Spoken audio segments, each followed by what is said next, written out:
Today on the Crazy Picker Life, we are going to talk about what it takes to make $242,840 a year.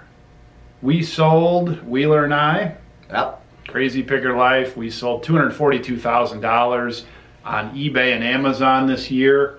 We're going to talk about what it takes, what we did, what we do day in and day out to do that on the Crazy Picker Life with Wheeler, Dealer, and Banana Peeler.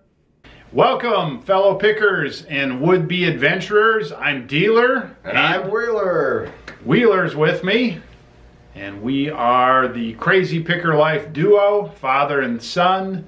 For those of you that haven't tuned in before, we've been picking together for 5, 6, 7 years. Yep. We've been working full non-stop in this business together, probably 5 years. I've been buying and selling all my life in different ways. We've been doing American picker style picking probably for 5 years. Yep.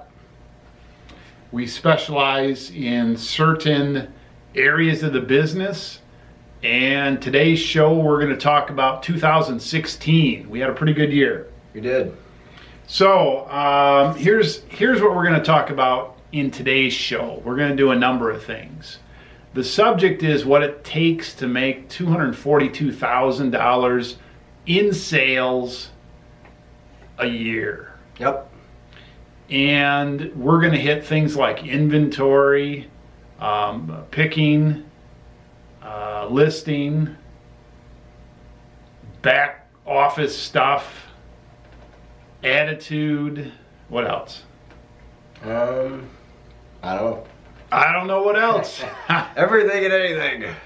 And in a minute here, I'm going to go through a breakdown of what we sold in December, our total sales for December, as well as sort of a breakdown by category. We've got certain product lines, and then I'll do the same for the year. I don't want to spend a lot of time on this, and then we'll move on and talk about different subjects. We're also going to hit some of the questions and comments that have come in the last few weeks, and we'll use those kind of to break things up. There's always a few good things in there. Yep. Okay, so new viewers who saw the beard, you got this little beard symbol down here. What happened to the beard? Here's the deal. I don't wear a beard because I think it looks good. I don't shave because I think it looks good. I really don't care either way. I shave once in a while because I get sick of trying to eat through this beard. I have a big hair mask on your face, yeah. My wife likes the smooth better. I understand that. I want to please my wife, however that is. She likes less beard. Other than that, I shave once in a while because I have to. Usually I'm too busy and I'm like, forget it.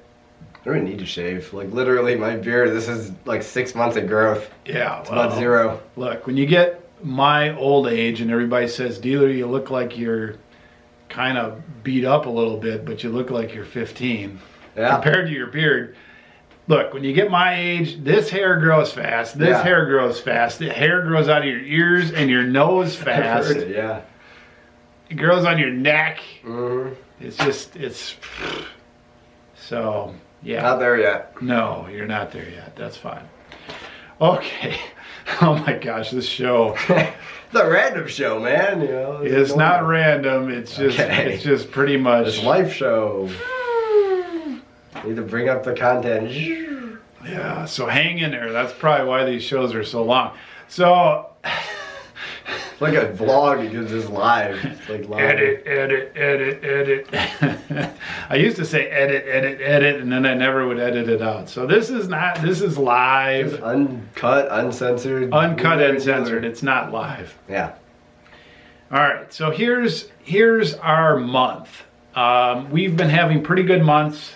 We had a video out in October, what it takes to make 20-something thousand in October. That was an 1.5-hour video, whatever, right? Yep. It was well received. We did another one in November, how to make $1,000 something a month. That was well received. We didn't do one in December. Obviously, December is just over. That is combined with this video. In December, we did $17,764 in sales. That is a rough number. It's unconfirmed. It's not a final number. The real number will be within a couple $100. Yep. But some of the things that I had to put together because of the way reports run and such don't take into account refunds and a few other things. And so there's some things up, some things down. This is not a 100% number. You can verify it though by going to any of our IDs and looking at our sold items. We sell a lot. Yep. So I'm not worried about that. If you want to research us, we sell a lot. 17,764 is not our best month ever. It's not our worst month ever. It's a little below average. It's okay. Yep. We took 3.5, 4 days off in December where our auctions were down. Yep. We went on vacation to Denver for 5 or 6 days. We had our auctions down for 3.5, 4 days. That affected things a little bit. The other thing that's been affecting this, and I've been thinking about this, is we recently started taking an additional day off a week. Yeah. And I wondered, how is that going to affect our numbers? And it's too early to tell, but obviously December is below our average a little bit. So yeah. I am concerned about that. I started taking, we take Sundays off. Yeah. Always have taken Sundays off. We don't work on Sundays. 12:01 Monday morning, sometimes I come in, pack orders. But Sunday, that 24-hour period from Saturday at midnight to Sunday at midnight, we don't work. Yeah. I do videos. I don't count that as work. Maybe I should. So we started to take an additional day off every day in December. Some of November, we took an additional day off. Tuesday or a Thursday, we took an additional day off. No work. Yep. I think it's been good in a lot of ways, but it could affect our bottom line because you're not listing, I'm not listing. Takes us from 26 days of listing down to 22 approximately. It's 4 days a month. It can. One thing that I've noticed lately though is we're taking that day off, but we're staying a little longer on the other days. Yeah. And so that can be good and bad. And also my listings improved lately too. I don't know what's up with that. Well, I know exactly I feel like I'm snapping in a little bit. Well, you've been listing accessories. No, not just that, like before that too.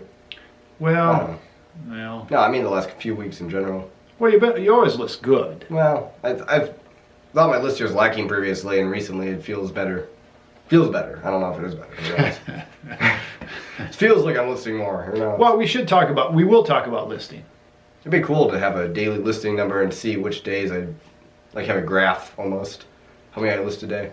Well, I keep a lot of statistics. You could keep a running total of that. I mean, we keep monthly statistics of how many items we list a month, and per day, it's somewhere between 20 and 40 a day, average between both of us. Yeah, because I'd be willing to bet that I went up.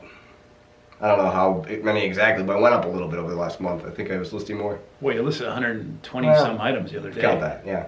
So that puts your average up. Yeah, it does. But we've been listing accessories. Yep. So it's, you know, we go through periods of listing fun things and things that are easier to list and multiples, and then we go to the bottom of the barrel, which takes longer. Yeah. And you go through your moves. I was having that thinking before the 120 though. I don't know. Can't really pinpoint it. I forget. Well, we're not really into the I know it. listing often thing yet. We'll talk about that. And you know, it's funny because I'll be candid, you should be candid with me, and then I can be defensive, you can be defensive. I'm not trying to attack you, but I seem to have a different opinion sometimes. And no, definitely. You have the numbers and I just have my brain, which kind of works sometimes. So I don't know exactly. I'm just making conjecture. Who knows how accurate it is. All right. So 17,764 for the month. 10% of the time, we weren't running auctions. So that could account for, you know, let's just say $1,700. That almost would put us in the $20,000 average. And then the days off, I do think, are affecting us some. December is strangely a solid month for us historically, but it's never our best month. No, definitely not. We never do our best in December. November's a solid month, but never do our best in November. Historically, our best month is somewhere like February, March, and April. Yep. And that's because of our camera sales. Oh, absolutely. For whatever reason. Spring photographers coming in, they're like, oh, I want to shoot some flowers, want to go shoot some action, whatever. I want this new thing to try out when it gets warm out. A lot of the world is in cold during the winter, and then they warm up during the summer. So yeah. So that's my assumptions. I'm not real worried about my December. Now, some people should have a really good December. Definitely. Our non-camera items, again, it was just, I think a lot of people buy our stuff for the holidays and for gift giving. I think they buy it in October, November, mainly because a lot of our stuff is unique and it doesn't last long. Yep. So I think by the time December comes and people are like scrapping for the bits and the pieces, there's not a lot left. Yeah. So I'm not at all surprised or worried about 17,764. I think that's a good month. Here's how the breakdown goes. That Canon guy, which is mostly camera stuff. In fact, mostly camera stuff. There's a few other things in there. 13,264. Northwest Kansas is our general merchandise. I do most of the listing there. 3174.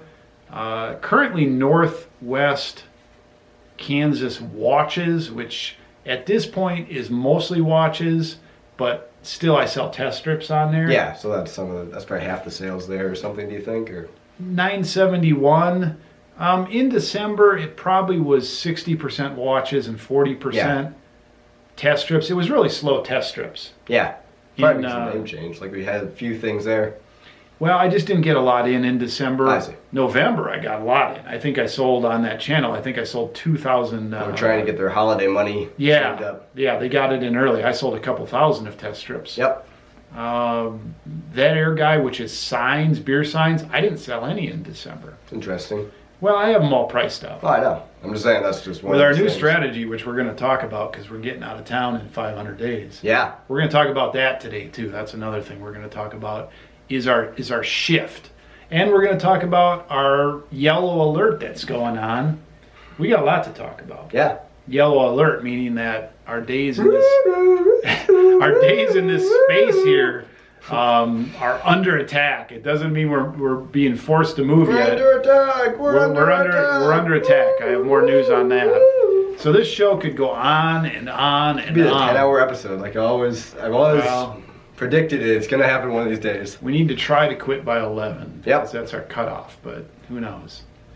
Amazon, $355 in December, total of $17,764. So any other thoughts on December?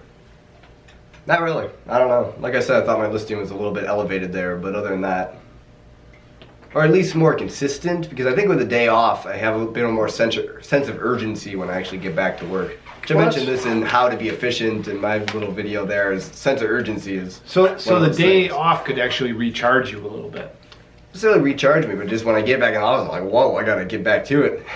Well, so, yeah. That could be your energy coming back. Could be. I don't think I rest that much on the day off. I just kind of do the same thing. Well, it's a break, though. It is. So maybe it's stressing you out more. I don't know. Yeah, I think so. That's probably it. Well, and stress is no good. But so really, we're not talking about your listing, and let's talk about. I was saying you asked me what else was right.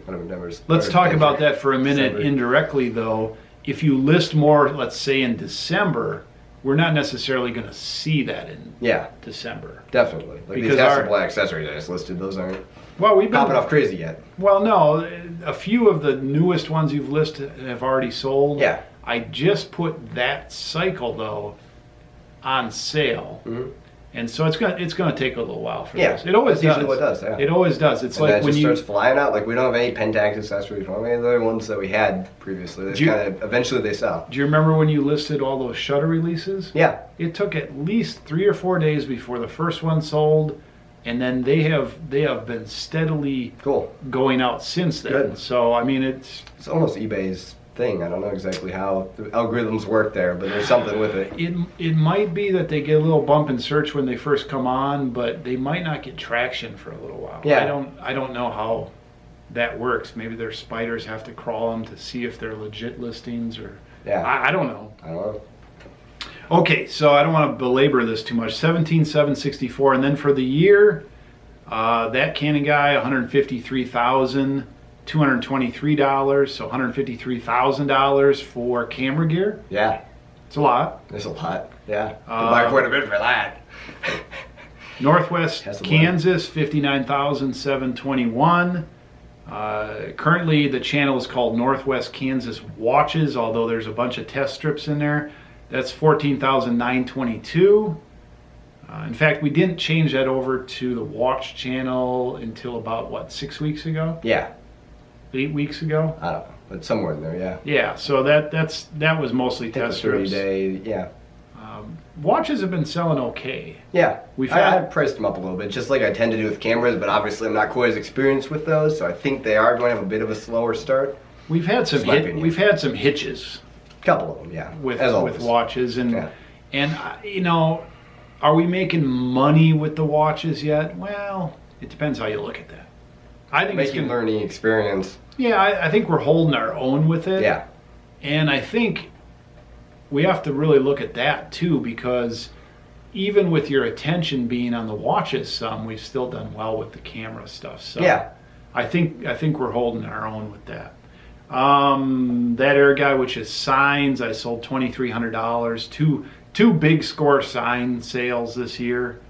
I've been pricing my signs out of sight. I just don't even want to sell them. Yeah. Although that's going to change. All the signs for have sale. to go. No, they have to go. If you want one. No, they have to go. Yeah. I'm not even going to get premium for them. They have to go. Yep. They are going to go. They're going to go for sure in the next year plus, but I'm going to have to get rid of some before then, most likely, although we'll talk about that. Yeah, garage store's not the worst thing for signs, but yeah. Well, they're not going in my garage. Okay. Because that's not secure. Oh, I see. Yeah. It's not as secure. Well, I mean the cheaper ones, not the super expensive ones. Or well, that too. No, we're going to have to rent a spot. I see. Secure spot. Yeah, makes sense. Our garage is old and it's just not secure. Yeah. So if you want to come get in our garage, go ahead. On my scooter, it's expensive. I'm going to be getting rid of it anyway, but whatever. Our house is old, our garage is old. We never remodeled it. Okay, Amazon, $12,674. So, you know, we're selling about $1,000 a month on Amazon. Probably 60% of that is test strips, and the other 40% is miscellaneous video games, other things with barcodes. Yeah. Mostly non-camera stuff. And if it is camera stuff, it's stuff I'm listing. $242,840. If you take that and divide it by 12, we're right at $20,236 a month. Nearly $250,000. Whoa. Yeah. Now, I tried to get an exact number on what we spent on inventory this year, and that would only give part of the picture. Here's the reason. Our inventory this year increased from last year. Every year, our inventory increases. In other words, it gets bigger. Now, that's going to change, actually, because we're going on the road in 500 days, and our inventory is going to have to hang on. Our inventory is going to have to decrease. Okay, go ahead. Yep. But it's just about to go. We're going to have pause points here and there when the camera, every 20-some minutes, it decides to take a little heat break or something. Well, now the deal with that is actually the import taxes on a video camera that records over 30 minutes continuously versus one that records under. It's dramatically different in price for import taxes from the company. It's like $200 a camera if you want to have a camcorder. So, that's the deal. So it's a glitch. Yep. It's a pre-programmed glitch. So anyway, 20,000 plus per month. I was trying to get an exact number on inventory. I tried to contact my bookkeeper, which is Lon. She was already in bed tonight. I know a rough number, and I'm going to give it. It is a number plus and minus, let's say 10%. Okay, we spent $66,000 on inventory this year. Yeah. Which is what? $5,000 plus a month. That's about what we spend a month, about $5,000 a month. However it works out, that's the average we spend on inventory a month. There's other expenses in our business, but you can see that gross take away the cost of inventory, what's going on here is we are tripling plus our money gross. Yep. That's before rent, gas, hotels, miscellaneous expenses. That's good. That means whatever we're buying out there, we're averaging triple our money gross. We like to see that. Yeah. Now, it's even better than that because our inventory is increasing, and our inventory last year is smaller than it was this year, which means some of what we bought is either not listed or it's still in inventory, and that's good. Yeah. Okay. One other statistic I want to point out here, and then we will get into some things. The reason we're giving all these statistics, first of all, is not to brag. We are excited that we are in business doing this much. We work very hard at it. Give or take, this has been our average for the last 3 years, which means this year plus the previous 3. And then before that, it was a little bit less. I had a year before you came on that was at this level with a different product line. Yeah. Totally different. And I had a couple other years that were over 200,000. I don't remember the last time I calculated, but we are approaching selling all years, which means since 1999, and I did a lot of years of really super part-time that hardly account for anything, but approaching $2 million sold on eBay and Amazon, mostly eBay, over all channels, all years. We're not saying this to brag. We're doing this to set up the video that when we talk about stuff, it's from our experiences, okay? It may not work for you. It works for us. Some of it may work for you. You're going to have to pick and choose, but we've been in this business. Yep. Now, you're 17. You're raw as can be, worldly, compared to somebody who's 50, but you're pretty experienced in this business. Yeah. I know for sure. I know. When I was 17, I thought I knew everything. Care to talk about that? Sure. So do you feel you know everything? No, definitely not. When I was 17, I was very defensive on what I didn't know, too. Now, at the time, I didn't think much of it. I probably would have been like,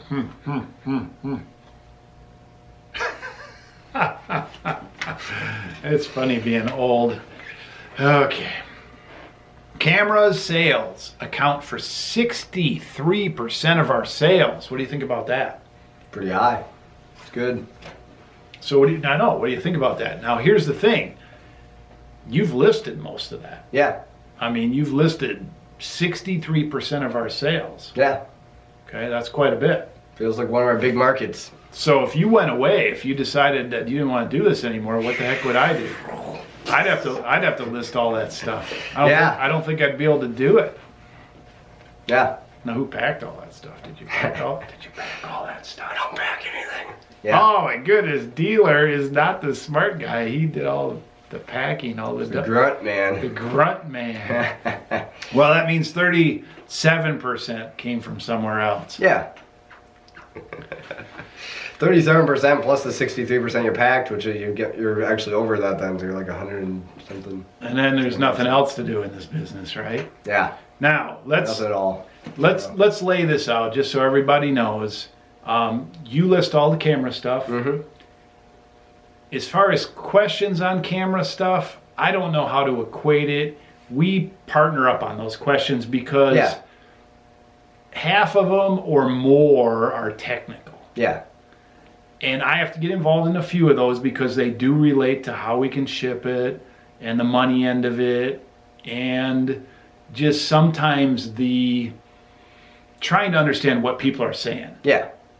And then the other half or less are shipping, money, refund related, where's my item, and things that I deal with, and then sometimes I have to get information from you. So is it fair to say we handle the questions equally? Yeah, definitely. There are a heck of a lot of questions. Yeah, definitely. We field on average what? How many camera questions a day?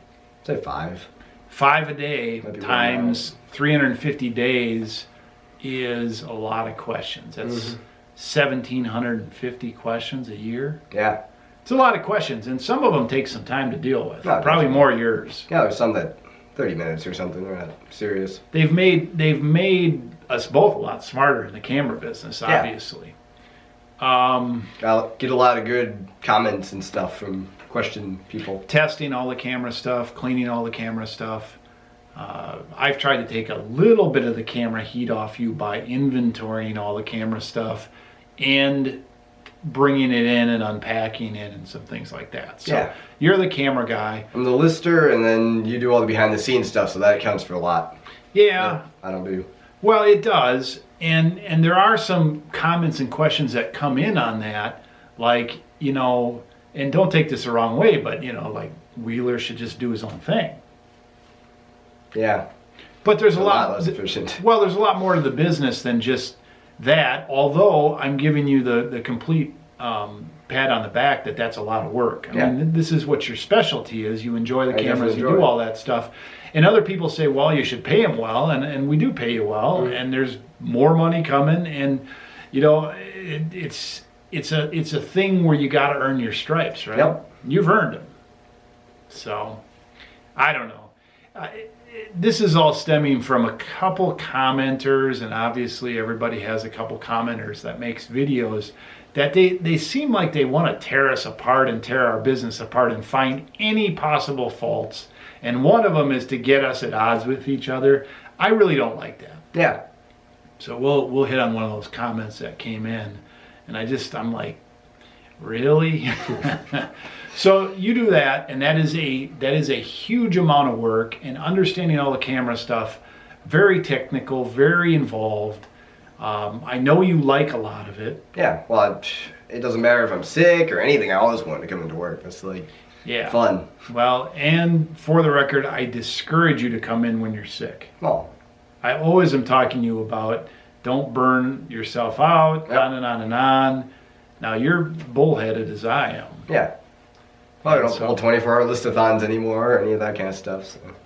Well, at your age, you're able to power through it. The one thing that I would say to your older self is be careful, because some of those things, if you're not in touch with them, will catch up with you. Yep. A lot of people drop dead, and if they don't drop dead and they get a second chance, they go, what happened?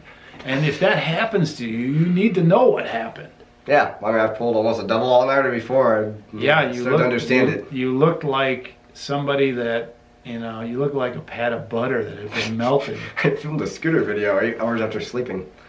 Yeah. It's great. You're lucky that both your ankles and just detached. It's pretty good, actually.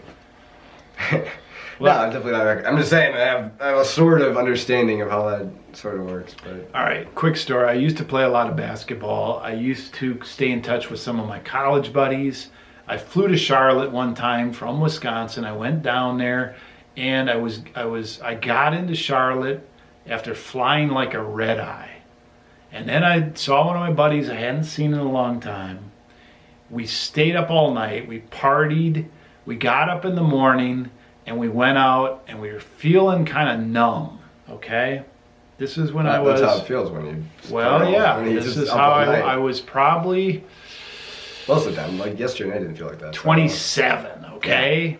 Yeah. And at 27, it was a combination of being mentally good at basketball from playing for 10 years and still physically good enough to play. We went out, we went to this park, and we went to this park with a lot of street ballers, and they were big and they were fast, and we were cocky.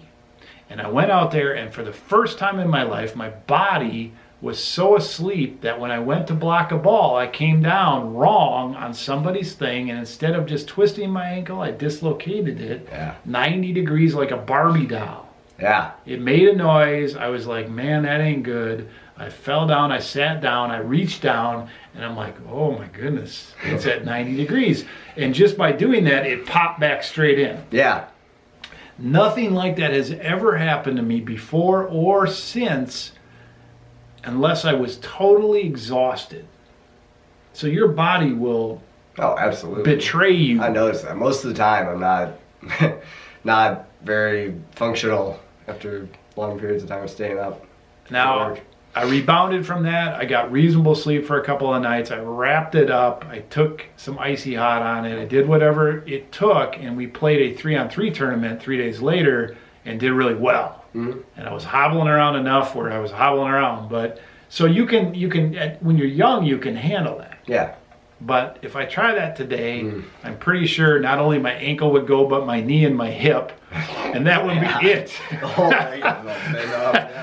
And then my gut, my little beer drinking gut, would probably fold over all of them, and that's the last time you'd ever see my leg. It'd be a blob.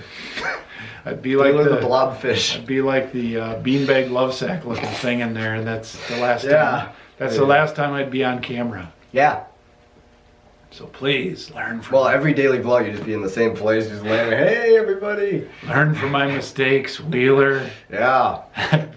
I'm trying to teach you everything out of care for you and love for you. Yep. It's hard to do that because no matter how you slice it, Wheeler and I are action guys. We do things and then we learn from it, but we get the results, good or bad, later. Yep. I'm trying to teach you that, and I didn't learn it very well at your age. Cause and effect. Well, yeah. and I see you learning things, but I sit back sometimes and I go, he's got to learn it. And other times I'm like, I got to help him. And other times I'm like, I'm going to help you. Yeah. Okay? Okay. So, I pack the orders. Yep. I help with the questions. I do a lot of the money things behind the scenes. I do a lot of the changes in the business behind the scenes. I do all the supply ordering. I order everybody around. I make a lot of the big decisions. I move a lot of stuff around. Now, yep. I have been farming out the bookkeeping. My wife, Lon, has been so gracious in taking some of the bookkeeping. We aren't fully there with the transition yet, but we'll get there. Oh, I know what else I want to give up. What I do is I make all the travel plans, and of course I drive everywhere, and I keep everybody in line there. Yep. There's probably more that I do, but here's what it comes down to. We both work X hours a week in the business, probably 40. Yeah. And we share the business. Yep. Now, there was a time where I listed everything. Oh, yeah. And then there's a time. There was a time when you listed cameras that I bought. They were really great. That's right. I used to list cameras. Yeah, originally I bought the cameras and he listed them there. Oh man, I didn't buy it very well and the listings were okay. Yeah, well, I mean, I can list that stuff. Yeah. But, something I've been thinking about, and I don't want to be a one-horse team, but I'm thinking, if we want to go smaller, I may start listing camera stuff too. But I think if we take out all the bigger camera stuff, I think you'll be able to handle it. Yep. We'll figure that out. We don't want to do just camera stuff. I don't think the camera market is going anywhere, but we want to stay smart wide. Yep. So that's what we do. Well, it's good to have a backup plan. Don't have all your eggs in one basket. Don't just carry like 10 baskets and then drop them all and they all break. All right, so I'm gonna start scrolling through the questions. I'm gonna give you a topic to talk about until I can find my first question here. Yeah. We're gonna talk about pick well, list often. Yeah. That seems to be one of our mottos, okay? Pick well, which means buy well. List often, that means list what you buy reasonably quickly. Yeah.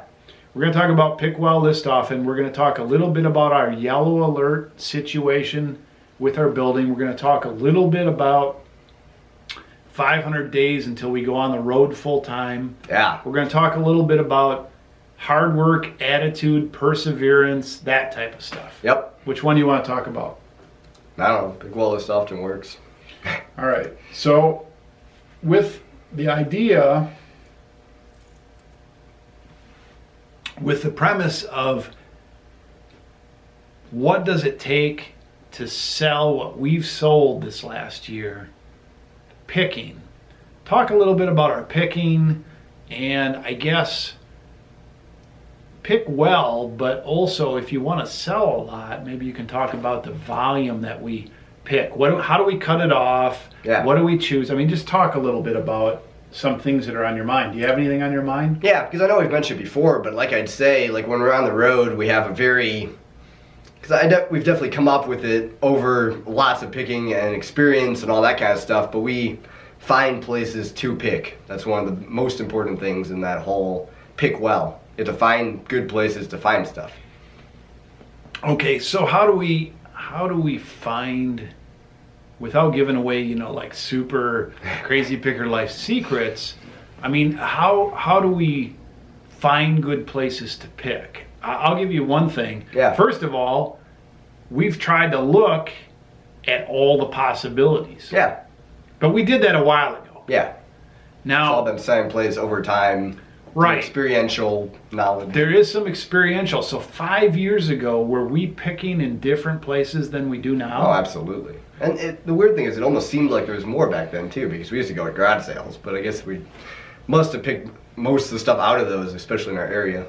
Well, I think two things have happened. Okay, Mm-hmm. and I hear what you're saying. Two things have happened with picking in general. I think since the internet has continued to grow, since American Pickers came on TV, since Pawn Stars came on TV, I think there are more people in the picking game, part-time and even full-time, Yep. than there were 5 years ago. Absolutely. I think the economy has tightened up a bit, and people have picked certain things drier. There's a little less turnaround. It's a little tighter. I think thrift stores are tougher. I think rummage sales are tougher. Yeah, they feel like they are. Now, I still think there's good venues to go to, but I think if you're stuck in the same venue, you may find, Expand your view on where you can pick. now I'll give you an example, and this is what you're talking about. Mm-hmm. We used to go to citywide rummage sales around in our area. Yep. You'd go, out here within 100 miles, there's only 10,000 people. Yeah. You go 150 miles, and there might be 60,000 people. Yeah. Okay? So we would go out to these small towns, 200-300 people, 500 people, 800 people, 1,000 people. There'd be a citywide rummage sale. We'd go there, and the first year we would go there, it'd be like, Clean up. woo! I mean, we'd load up the van. Yeah. Absolutely. The next year we would go there, and it would still be good, A few things. but Yep. maybe not as good. Yeah. Because a few new people would have things, people would bring stuff out. We would have told people, hey, we're looking for this. They would remember us. They might bring those things out. Yeah, because let's say there are 40 garage sales. The first time we came around, we found stuff at 30 of those garage sales at least. Second time we came around, maybe 15. I don't know, about half. And they're different garage sales. This is a ballast point. I picked up a couple different ballast points Oh, that's right. than I can get locally. This is Victory at Sea. Mm. It's porter with coffee and vanilla. Yeah. Sounds like a pirate battle. Victory at Sea, yo ho ho, and a bottle of coffee and vanilla. So anyway, the ballast point that I can get locally is through my grocery store, and it's 3.7% alcohol, and there's only 2 brands. One of them has mango. It's really good. So I figured I'd try this. This is more like everything else. It's all right. I still want to get the grapefruit one. Global Voodoo says get the grapefruit one. I like grapefruit. I couldn't find it in Colorado at the place that I went. I tried to get it from my grocer. I went online. It appears the grapefruit is a 5% alcohol. I don't think it'll end up in my grocery store. Yeah. Because they have some weird law that the grocery store stuff can't carry full blown. It's got to be near beer or light beer. So whatever. Yep. Okay, so we go there the first year, score, or at least it felt like that. Yeah. The second year, not bad. By the third year, we're like, we ain't coming to this town anymore. Yep. And then we would go back to the town a couple years later because we're bored or whatever, year 5, and it wasn't so bad again. Yeah. But then we know not to go back. Yeah, definitely. So, you can wear out a locality. Oh, you really for sure. can. Especially in a smaller area like ours. Yeah. And same with, a little bit the same with Highway 36 and the treasure hunt where we go, we felt like we were sort of wearing that out. Now, the other thing that happened, though, as time goes on, we got smarter. Oh, yeah. You buy different items. So we bought different items, and me personally, I would buy more expensive items. Yeah. And so it still has paid off. So you can get smarter, and you can still keep going in that for a while. Yep. So a couple things happen there. The other thing that we've done over time is we've expanded where we go. We started going to flea markets. Yep. And if a flea market doesn't sound right to you, because there's flea markets in different areas are different types of things. Our flea market is like an open air swap meet where half the stuff is cheap imported goods. Stuff that, you know, if you want like a fake, anything, really, Gucci, Rolex, Apple Watch, whatever, bunch of toys, skateboard that'll break the first time you step your toe on I it. haven't tried it, but I want to. Yeah. Don't kick the tripod. Nope. So that's the kind of stuff. Not to mention like, you know, clothing. Yeah. And suitcases for $9.99 that'll fit your whole family and all kinds of crazy stuff. Crazy. And then they have food, and then they have like open air market, which for us is great because it's typically two sets of items that we like. One is the people that sit at the Goodwill weigh and pay all day long and they skim the good stuff. Yep. And We've been there before, and there is some good stuff in people's carts. You can see it. Oh my goodness, the carts are lined up, but the people are like colored, asleep there because they're there. Like colored game cubes and all kinds of Oh, fancy they're there stuff like going 16 on. hours a day though. Yep. That's their thing. That's And the then, thing, and then yeah. the weekend they come out on the... Or they hire somebody, who knows, but... Who knows? Yep. And then the other one is the people that buy storage units. Which I was going to say, that's one thing we don't really buy. Right. So they go to the storage units, they take a few things out and they take them wherever, and then they dump the rest of them at the flea market. Yep. We like going through that stuff. Like buying from pickers. Right. We started to go to pawn stores a little bit more where there's middle and higher end stuff. Yep. We went, straight to people's collections. We went to antique stores. We continued to up our game. Yep. And although we would still always go to what we would call... Not sure how. We would still always go to the lower end stuff. We varied and upped our game. We looked at Craigslist, all kinds of different Well, that's things. another thing. In scouting and stuff, you can look on the local classifieds, Craigslist, online, a few different places you can find a couple leads if you need something. Yeah. So I bragged in a video, I think it was yesterday or the day before's video, I bragged that there were 100 possible different places to look for inventory. And I used a round number like 100 just to catch people's attention. How many out of 100 different types of things do you think we've used in the last 5 years? I don't know exactly. 30? 30 is probably pretty quite good. a few, yeah. Yeah. And so there's probably 70 more that we haven't used. Yep. And I think I'm going to challenge A lot of myself. that retail, I'd say. Yeah, I'm going to challenge myself. /retail. I'm going to challenge myself in the coming weeks and months. I've got some things that are going to probably make me really crazy and busy in the coming months. But I'll try to come up with a video that maybe lists 100 things. Yeah. 100 areas to select. And maybe out of the 100 I list, maybe there's 10 or 15 that you haven't thought of, and maybe a couple will spurn your brainstorm. But part of the reason I said 100 is to just get people shocked a little bit out of their current buying box. Yeah.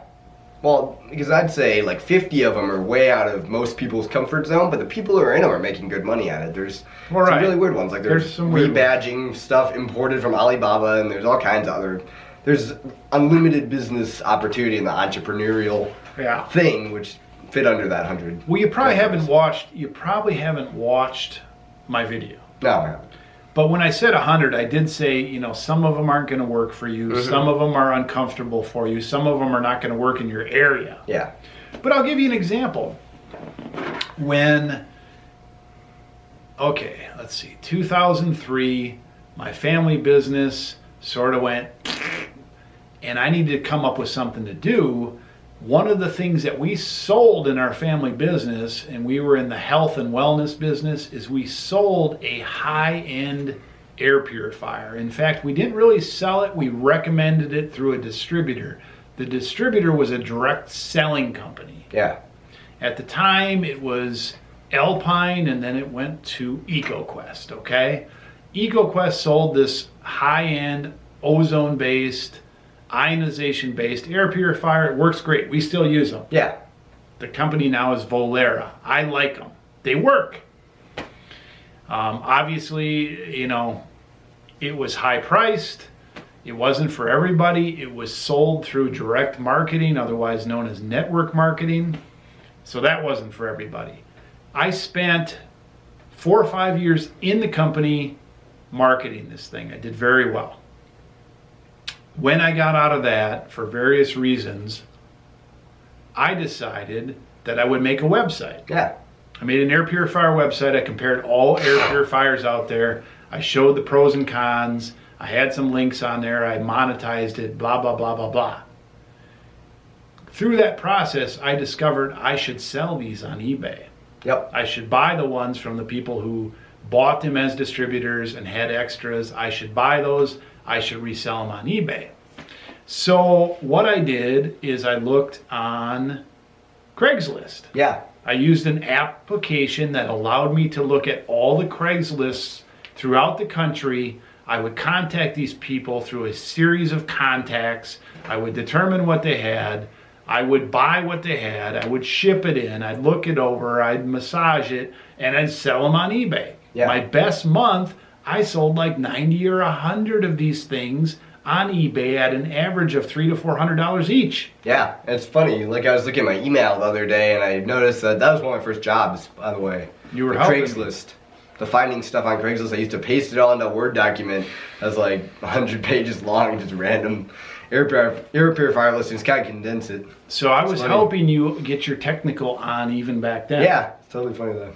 Well, I had you doing the searches for me, and then Yep. I would start contacting these people, and you'd start with 100 searches, and you'd pare it down in a given month, and you'd probably buy from 10 of them. So I became the keyword master. But the point is, this was inventory that was out there that I found that was buyable at a wholesale number and sellable on a retail number. There is way one. Yep. National sourcing on Craigslist for certain items. Now, Craigslist has gone through changes, and a lot of people say it's scammy, crazy, all that kind of stuff. I ran into a lot of things, but because of certain advantages I had when I contacted people, I had a website, I had a name, I'm that air guy, I had a persona, they could look me up on the internet. I developed this whole thing. I was able to buy. Now, on the high end, we bought how many that one time? 300, if I remember. I don't remember exactly. 250 units in one purchase. We drove out there through the night, all the way past to almost Las Vegas, loaded up a rented van, and drove back the next day. Almost Completely killed both crazy. of us. Yeah, I was all sick. So I spent $20,000, but the upside is I made like $70,000 profit. Yeah. So there's way one out of 100. Yep. There are a lot of outside of the box ways. They're not easy. That's not accessible to everybody, but that's part of what I did on eBay before we started to be like American Pickers. Yeah. eBayers. But that gives you an example. When I say 100, I mean there are 100. Oh, absolutely. I've been exposed to them, okay? Can you do all of them? No, but you got to think outside the box. Yep. Okay. Do you want to? What were we talking about? Pick well list often. So we're talking about picking. Yeah. All right. Talk about going out and picking day to day to day if you live in a big city compared to we live out in the middle of nowhere. How many days we pick and sort of what we do when we go out and pick. We pick from morning till night. Absolutely. Or at Totally least we used to. So talk about that a little bit, and I'll try to find a question here. Well, if you live in a big city, you can definitely spec out further, like where the spots are. You might find hidden areas. You might find all this other thing. You can really expand your knowledge base of where to pick.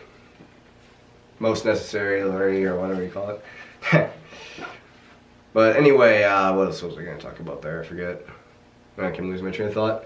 Well, okay. So if you live in a populated area, you can develop a route that's what I was gonna with say, thrift stores, antique stores, flea markets, wherever you go. There's a timing factor. Oh, absolutely. I mean, there's early bird. Early bird gets a worm, but I think with thrift stores, you need to know when stuff is being put out. That's what I was going to say, yeah. You need to know when the sales are. You need to know if you're going to buy before or after those sales. I mean, there's things you can do.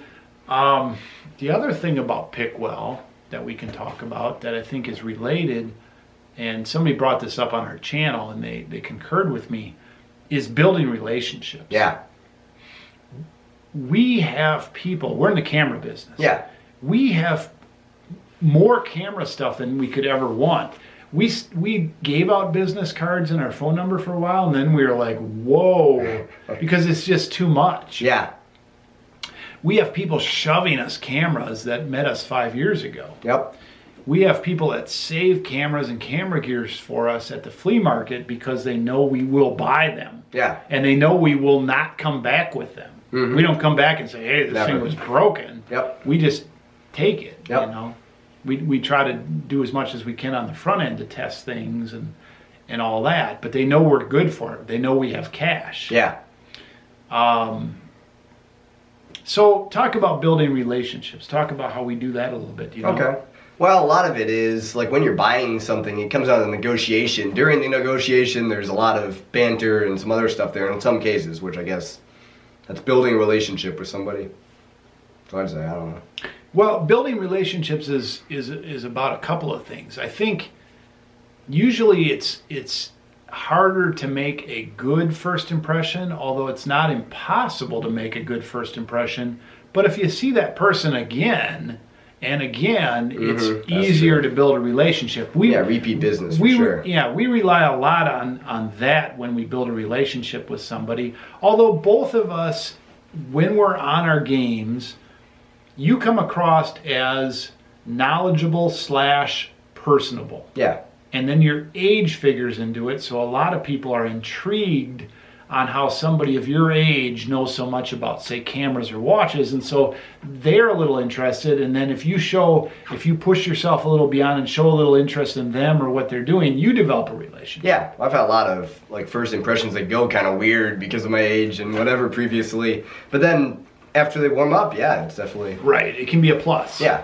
Me, I've been around sales all my life. I never do anything fake, but I think being genuine with people, and I wouldn't say that I try to shock people, but you never know what's going to come out of my mouth with people, and a lot of times we get a little laugh going. Yeah. A lot of times I catch them a little off guard, and then I back off and laugh a little bit, and then we both have a little laugh. Do you notice that, how I deal with people? I am not, okay, most of you who watch the show know this, I'm not your standard in-the-box, straight-laced guy on the street. And when I interact with people, that's how I am. I'm me. Yeah. I mean, I'm not politically correct. I'm not in your face. I'm not aggressive. Attempting to trigger people. No, but I'll put the whole situation in a different light, a little off guard. I build relationships with that. Yeah. You will have to find your way that you interact with people that A, they'll remember you. Yep. B, you leave them as good or better than when you met them. Yep. C, it's a win-win deal if you do a deal. D, it's a win-win deal if you don't do a deal. How do we do that? I don't know. I'll tell you. A lot of times, if we're not going to buy something from somebody, we don't want to beat them up, but we can educate them a little bit on what they have. Yep. Okay? We can say, we have seen one of those, and I see that you're asking $200 for it. We've seen them go for as high as $150. Yeah. We can't offer you that, but your price is not that far out of line. Your model, XYZ, is the highest model. We've seen a lot of them that are beat up, ugly, or what. I mean, we'll talk them up a little bit. If we can't buy it, we're going to help educate them a little bit. Yeah. Or we'll say, hey, you know what? Joe down the street buys those things all the time. You should talk to Joe. Yeah. I mean, we connect the dots sometimes, and we try to do these things with people. We've seen one of your items that you're trying to sell in the town over, and they're asking twice as much. I mean, whatever we can do. Yeah, of course, bundling kind of figures into that too. That's another. It's not quite exactly like a relationship builder. It sort of overlaps though. Negotiation technique and whatever. Well, negotiation. I mean, if we really want something and the guy wants 200 and we need to get it at 125, a lot of times we'll just keep bundling other stuff in there until we can get it for 125. I mean, we're not afraid of doing that. Yeah, definitely. We're not afraid to buy a lot of stuff. It's another thing. Well, a lot of good stuff, but and aside to all this, if you know a wider breadth of items, it's easier to bundle. Oh, absolutely. If we're just talking camera stuff and we're like, they got 2 camera pieces at a certain deal and they want 50 and 50, and we're like, oh, can we get both of them for 75? Yeah. They're like, I kind of like both of them. No. But if we can bring, what I start to do is I'll start to bring this up there for 5, and this up there for 10, and this up there for 15, and I know we can do okay on all those, but we're trying to really get these items. Okay, so 5, 10, and 15 is $30. We just brought another $30 into this deal that was 50-50, and we wanted to get those for 75. Retail, we're at 130. Now we're going to try to get the whole thing at, say, 90. And really, all we did is we brought these other things in, and we got those at a discount, but we got this number on those things. So I mean, we do that all the time. One thing I'll say is that our different markets really complement each other in that regard. Well, and if you're a single picker, it's going to be a different dynamic. Yeah. We play off each other in a number of ways. Both, it's almost. I still have to go, hey, let's do this once in a while, but we just do it automatically now. Yeah, because I'd say, like, it's almost like we're separated 30% of the time in the flea market, and we kind of come together at certain points to make the deals work. It's an interesting thing, interesting concept. I mean, I'm not going to say it in a way that is like evil, but believe me, if there is a vendor at the flea market and I'm over here and Wheeler's over here and we both got a couple of items and we come together on this poor guy or gal, they don't know they don't know what's about to hit them. Yeah, because we overwhelm them with relationship building, and we never don't win-win, but sometimes it's unfortunately hilarious. Yeah. We don't ever try to pull anything on anybody. No. I mean, really, if we buy 5 items from a vendor, chances are if we don't buy those 5 items, 2 or 3 of them probably would sell for that vendor that day, but the other 3 wouldn't. Yeah. We're doing them a favor, but we are going to get our deal. Yep. There's, that's where it's down to, There's no, so if you can get another person to get in on the negotiations, I think that will help. Now, here's an interesting question or a comment. I mentioned on yesterday's show, I think once or twice, and I've mentioned it in the past, that part of the reason we started to go American picker type picking, was because of Frank and Mike of American Pickers. Oh, yeah. We were like, hey, we're not really out there doing this. We're buying stuff sight unseen online. We're doing fine. But boy, that looks fun. And I think we're ready to try it and do it. Because it was garage sales plus online at the time. That's what we were doing. We're buying big lots of stuff and then splitting it up and selling the camera stuff. So I also made this comment. I was like, I kind of self-depreciated myself, and I was like, hey, if this dummy here dealer can do it, you can do it. And in part of the way I'm kidding with myself, and in part of the way not. We work awful hard to be sharp enough to do this. Yeah. But again, we're not like standing here going, oh my goodness, we're so great. You guys should just, not master thumbs up us for no reason because we're awesome. We're not masters of picking. We've just had a lot of experience and a lot of trials and tribulations. If we are, it's because we beat our heads so many times doing the wrong stuff. But the point is, I made a little bit of light of Mike and Frank. I'm like, oh, if they can do it, we can do it, right? Because they're just a couple of dudes. Schmoes from Iowa. Yeah, we've been to your place, Mike and Frank.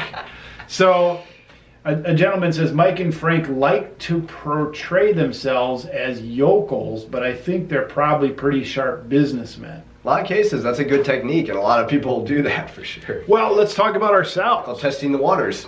I mean, both of us at face value, would you think we are master negotiators? Maybe not. I look like a master negotiator. I don't know about you. Well, when I'm bearded and hatted and just, my wife thinks I'm schlumpy with my clothing. I could give a... But that approach, I think, other than scares people, I think it defuses them that here comes somebody, he's asking a question about whatever I got. Guy's looking for his little hobby goober. So I get a little bit under the radar, but then once I start talking to them and become friendly, I disarm them, whatever. They realize I'm just kind of an average guy, whatever. Underneath, I mean, I'm in this for the money. Yeah. I'm in this for the deal. I'm in this for the win-win. I'm a nice guy, but I'm there to feed my family. Mm-hmm. And so, shark, blood in the water, whatever you want to call it, I'm there for real. Shark in sheep's clothing. But I don't try to come across as flashy with my money. No, I don't try to come across as know-it-all. I don't try to come across as powerful. I don't try to come across as dominating. It's a genuine thing. I mean, it is me. Yeah. But there's a lot of negotiation techniques, but I was going to say, like, you walk into somebody's booth, you start looking around a little bit, you don't really seem drawn to anything is one of the ways that I really do it. I just kind of look around, and if I see something I want, I don't even bat an eyelash at it. So I kind of try to act like a normal person, just looking around, and there you go. You're going to have to develop your own style, and many of you have. When I talk through this whole video, please don't think I think you are all amateurs out there. Yeah. Everybody who watches this video is at a different level. I know there are people watching this video that have equal or better skills than Wheeler and I. Yeah. That I know that, okay? But let me just say this. Develop your own style, and it needs to be natural, and it needs to be effective. But you're going to have to develop that. It's better to do win-win, but it's better to be sort of quirky, hokey. It's a dance. Yeah. Well, that's it. Yeah, absolutely. And that's negotiation is a big... That's the best way I can put the whole interaction with other people that are buying and selling is you have to dance. And Mike and Frank talk about that all the time. Absolutely, yeah. I mean, they are not dummies. They are sharp guys. They are at the top of their game. They don't make $1 million a year picking. Yeah. But because of their top level picking, one time those guys were on David Letterman. Yeah. And Mike dropped a number. David pounded him. I remember it distinctly. He said, "How much did you sell last year?" Because he thought you guys must be millionaires. And Mike said something like $250,000. Yeah. He said something like $300,000. That's what they sold last year. So a lot less, like per item, by item. It's probably like... Well, I mean, that could have been Mike. That could have been Mike and Frank. I don't know. Yeah. The margin is good. Yeah. They're making, they're making good money. Mm-hmm. But they weren't making millions until they came across American Pickers and are making $50,000, $100,000 an episode plus endorsements. Now they got their payday. Yeah, they're big payday. One big difference between Mike and Frank and us is they buy, first of all, larger items, They buy it for the interest, and they also buy a lot less items. They leave a lot behind. I don't know. That's my opinion. They have their own style. But the point is, okay, back to the dance. They buy a lot less items. Back to the dance. Yeah. Different stuff. When you're negotiating, when you're out picking well, the dance is important. When you stroll up, you look at stuff, you gotta see your surroundings, you gotta figure out who you're talking to, you gotta figure out a little bit of the pricing. Is it high pricing? Are they giving stuff away? Is it no pricing and you have to ask? The dance sort of relates to whatever is out there. You got to dance the way you're going to dance. If the guy or gal is fast moving, you got to be a little more fast moving. If they're slow and stroll and droll, you got to be a little more slow and stroll and droll. Absolutely. Yeah. If there's no prices and they can't come up with prices, you got to start pricing things and give them reasons to sell to you. Yep. The dance. We could go on and on about the dance. Definitely. Well, it's negotiation theory, basically. It's very... You have come a long way with the dance. Yeah. Early on... A very distinct style. Early on, you had one or two styles, and your age allowed you to dance. Mm-hmm. And then as you got older, you learned the dance a little bit more. Yep. That's what I see. Yeah. Because when you were 11 Yep. and 12... people were like, who the heck is this 11 or 12-year-old? We'll dance with you because you're young. Yeah. But then as you got to be 14 or 15 or 16 or now 17, people said, here's a young whippersnapper. He's going to come here and tell me that he wants a discount? So you had to learn to dance. Yeah. And you have. And even in a different field, like we go into professional environments and can dance with those kind of people in some cases too, which is interesting. That's a totally different thing with the whole young thing, because obviously there's not a lot of people working. Right. Yeah. Well, we work that too. Yeah. We work that in different angles, and it doesn't always work. Strangely enough, people aren't going to believe this. Mostly when I'm bearded, even when I look like this, probably when I look like this, I actually dance better in a professional environment. Because you clash so much. You're walking into a professional environment, everybody's like, wow, look at this guy. I got my start in a professional environment. Yeah. Most people don't believe I was a suit and tie person. My background is engineering. My background is business to business. My background, when we had our health and wellness business, was dealing with clients that made a lot of money. Mm-hmm. So don't take this the wrong way.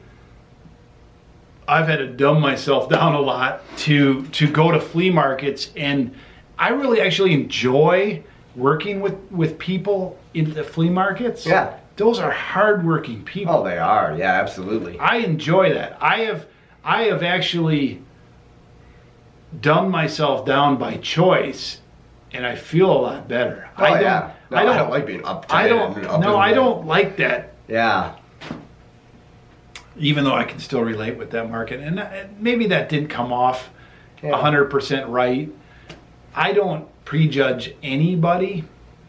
But, I mean, let's just put it this way. I've tried to forget more than I've ever learned because it just doesn't pay off. No. I don't even want to be smart. You don't walk into the flea market with a suit and tie and try to no, that's not even really what I'm talking about. Funny, though. But when I was green and going for it, I mean, that was the persona that you put out. Like, I've got this degree and I know a lot, and here, buy this copy machine. Oh no, there goes our battery. Yeah, whoa, watch out, man. All right, we're gonna do a battery switch. Yep, we're all the same. Okay, we're back after a short break. Short intermission. So, my second beer and last beer of tonight is the Tank 7. Whoa. The 7th tank, woo! From Boulevard Farmhouse Ale. Now, Boulevard, I like the Boulevard beer. It has a kind of a citrus or a grapefruit. It's a Colorado beer. I see, yeah. Ooh, 8.5% alcohol. Man, this is your last one. I'm pretty sure Boulevard is Colorado. Yeah. Since 1989.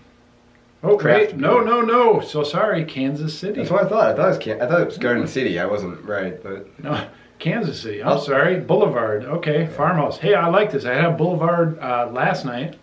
the top of my head, I thought it was from somewhere from Kansas. I thought I heard something like that.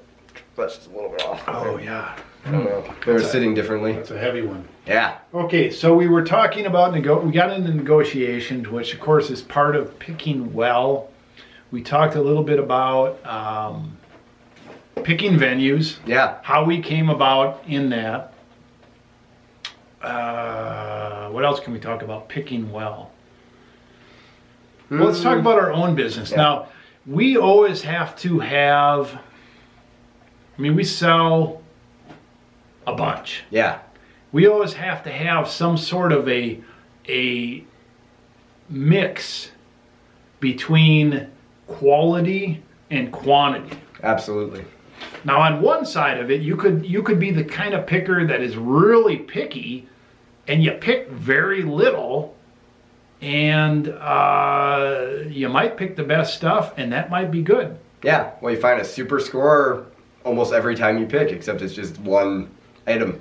If you're part-time, that sure would be good. I think as you go to full-time, you might not be able to make a full-time living off of just the best stuff. Although we're going to try when we go on the road. I found some interesting examples of this. There's one guy who has 3 employees total. He buys and sells 6 watches, exactly 6 watches every single week. Only 6. And they all sell out within that week, and he buys them within that week, I guess, but 6 a week. Does he put them on auction? No, they're on his website. So how does he sell just that many every week, and why do they sell? Probably an average of 1,000 each, and they're all fully serviced / guaranteed, and he has his own fan base, I guess. I don't know what you call it, own following. So in the watch community. Does he have a scarcity type thing? People He just must be. want his stuff, are following him? That's got to be what it is. Because it doesn't have a huge following. Like, his channel has 13,000 subscribers or something. Okay, so on one side you got you could just pick the best stuff, and that's it, Yeah. On the other side, some people pick up everything. Yeah. We have to go somewhere in between, and for us, we always have a pretty good back stock, and there's been a couple of times in the last 5 years where we've had way too much stuff. Yeah. And we've had to buckle down and go, all right, for the next 2 months, we're just going to try to get, to a point where we're caught up. And then by going through all that stuff and realizing some of it was good, some of it was medium, some of it was crap, I think it made us pick better. Yeah. So we didn't end up in this big heap of stuff again. How do we determine that mix? Here's what used to happen. I remember this. We used to go out, like, say, to the flea market in Denver, and if we didn't do well enough there, we kept hitting our head against the wall at thrift stores all afternoon until we found some stuff. Yep. And for the most part, we ended up finding stuff. It always just took a little while. We did, but I think the quality throughout the day might have went down a little bit. We started to settle. We started to settle for stuff. And for us, that had to be the way it was, because we had made our trip for the 2 weeks. Yeah. And one way that worked too, like, we settled for a couple items along the way, and then we finally found the thing. We just kept searching all the way through the settling until we found something that was a little bit better than that. In a lot of cases, we did come away with something good. It's just we did settle for a few things along the way in some cases. I think, for whatever reason, I think part of it is because we've narrowed the places that we need to pick. Yep. Down to places that will yield us stuff. That's through experience. But in the earlier days, I think, and maybe not like 5 years ago, but maybe like 4 or 3, when we started to really trying to get serious on figuring this out, I think we made up for, we got to quality because we put in the hours. Yeah. I remember some times where we would be out on the junk jaunt, which is a series of rummage sales, vendors, and whatever. It just goes on city after city after city for miles and miles. We would be out at 5:45, 6 in the morning, just when the sun was coming up, and just a few people were setting up, and we would be out there with flashlights until like 8:30, and it was in the fall, so it got dark sooner. And so we would be out there for like 14 plus hours. Yep. And we would find it. It's scour, yeah. Oh, we would find it. And you can tell, like with the 24-hour list-a-thons and obviously our picking, it's changed quite a bit. Right. And so you used to work a lot harder. I think you still work hard the same amount, but it's different. I think we work smarter. Smarter, yeah. So this year we yielded about the same sales. I don't think we worked as hard. I think we worked smarter. I think we bought better stuff. I think our margin was better than, say, 4 years ago. Yeah. 4 years ago we yielded the same amount of sales, but I think we busted it. I think I aged like 20 years in 1 year. Oh man, you're like 70 now. Not very good. I feel 70 some days. Oh, yeah. Some days I still feel 39. I feel 17. No, but we used to make up. Now here's the lesson. If you have the energy, if you really want to make it, if you have the drive, if you wonder what it takes, in the earlier years, 5 years ago, 4 years ago, not so much 3 years ago, we turned a corner in there. When we moved out of the house, and we've been in commercial locations for about 3 years. Yeah. When we moved out of the house, we had turned the corner. Yeah. We knew we needed to make it happen because all of a sudden, when you move out of the house to a commercial location for your office, you got office expenses, right? Yeah. I worried about those a little bit, but we had turned the corner. We went from working harder to working smarter, and it worked out just fine. Absolutely. And it was more fun. Oh, yeah. Now, the funny thing is we're going back to the house. Yeah. We'll talk about that in a minute. Oh, man, that's going to be a squeeze. We'll talk about that in a minute. So, house is about as big as this room, you know. No kidding. It's going to all be done in one room. Oh, my goodness. One room schoolhouse. Woo! Wheeler and dealer. Well, and everybody in the house has grown and gotten bigger. And we added, 5 years ago, we didn't have 2 of our house members. Yeah. We've got 6 kids. I've got 6 kids now instead of 4. At least we cleaned out the basement because I know that was, for a while, that was almost uninhabitable as far as I could tell. Yeah. Oh, yeah. Well, there's a lot of strange stuff that happened down there. But from the standpoint of our house is 90 years old. Yeah. And some of its basement systems, aka plumbing, went big holes through the bottoms of all the pipes. Well, yeah, we spent thousands of dollars and got that all fixed. But anyway, yeah, that's beside the point. It is. I'm just saying our house it started large when we were in there before, and that kind of shrunk, and that's got larger again, and now we're going to move back into the now optimized house. Okay, so what were we talking about? Okay, so if you're motivated, what it took for us to go from, are we going to make this a sustainable full-time income for my family, which includes you're a dependent. I still pay for X thousands of dollars a year of your stuff. Mm-hmm. You're still a dependent, even though you're basically an adult. You'll be 18, you'll still be hanging with us, whatever. Yep. You get paid, so it sustains your payment. I don't work outside this business. Obviously, you don't work outside this business. What did it take to get to that point? And in reality, in the last couple of years, not only has it paid both of us, but we've prospered. Yeah. We've prospered. Absolutely. Yeah. We've been able to take nice vacations, buy nice cars, buy nice presents, gadgets. Cool camera setup, yeah. You name it. Bought a MacBook. Yeah. Have nice, I go out to eat with Lon at nice places. I drink nice beer. We have nice prizes for the office, whatever, right? Yep. I mean, we've actually prospered as far as I'm concerned. Are we rich? No. Are we rich in experience? Yes. Yep. So, 4 years ago, in order to make up for knowledge, we busted ass. Mm-hmm. Early till late. We used to do 24-hour list-a-thon. You say early to late, 24 hours. So Explain what a 24-hour list-a-thon is. 24-hour list-a-thon. You get up at 7 a.m. and then at like 9 p.m. you decide, okay, we're going all night, go overnight, and then we just keep going the next day. So it's more like a 30-hour list-a-thon because you go from 7 a.m. the day before to like 9 p.m. the next day. Well, we used to do list-a-thons where for 24 hours we would compete. We would keep back and forth. We would list things. You would always win. Yeah. I'm just old. But there would be prizes. There would be checkpoints. There would be fun time. We would just list. Yeah. And by the end of that 24 hours, you and I together would always get over 100 items. Yeah.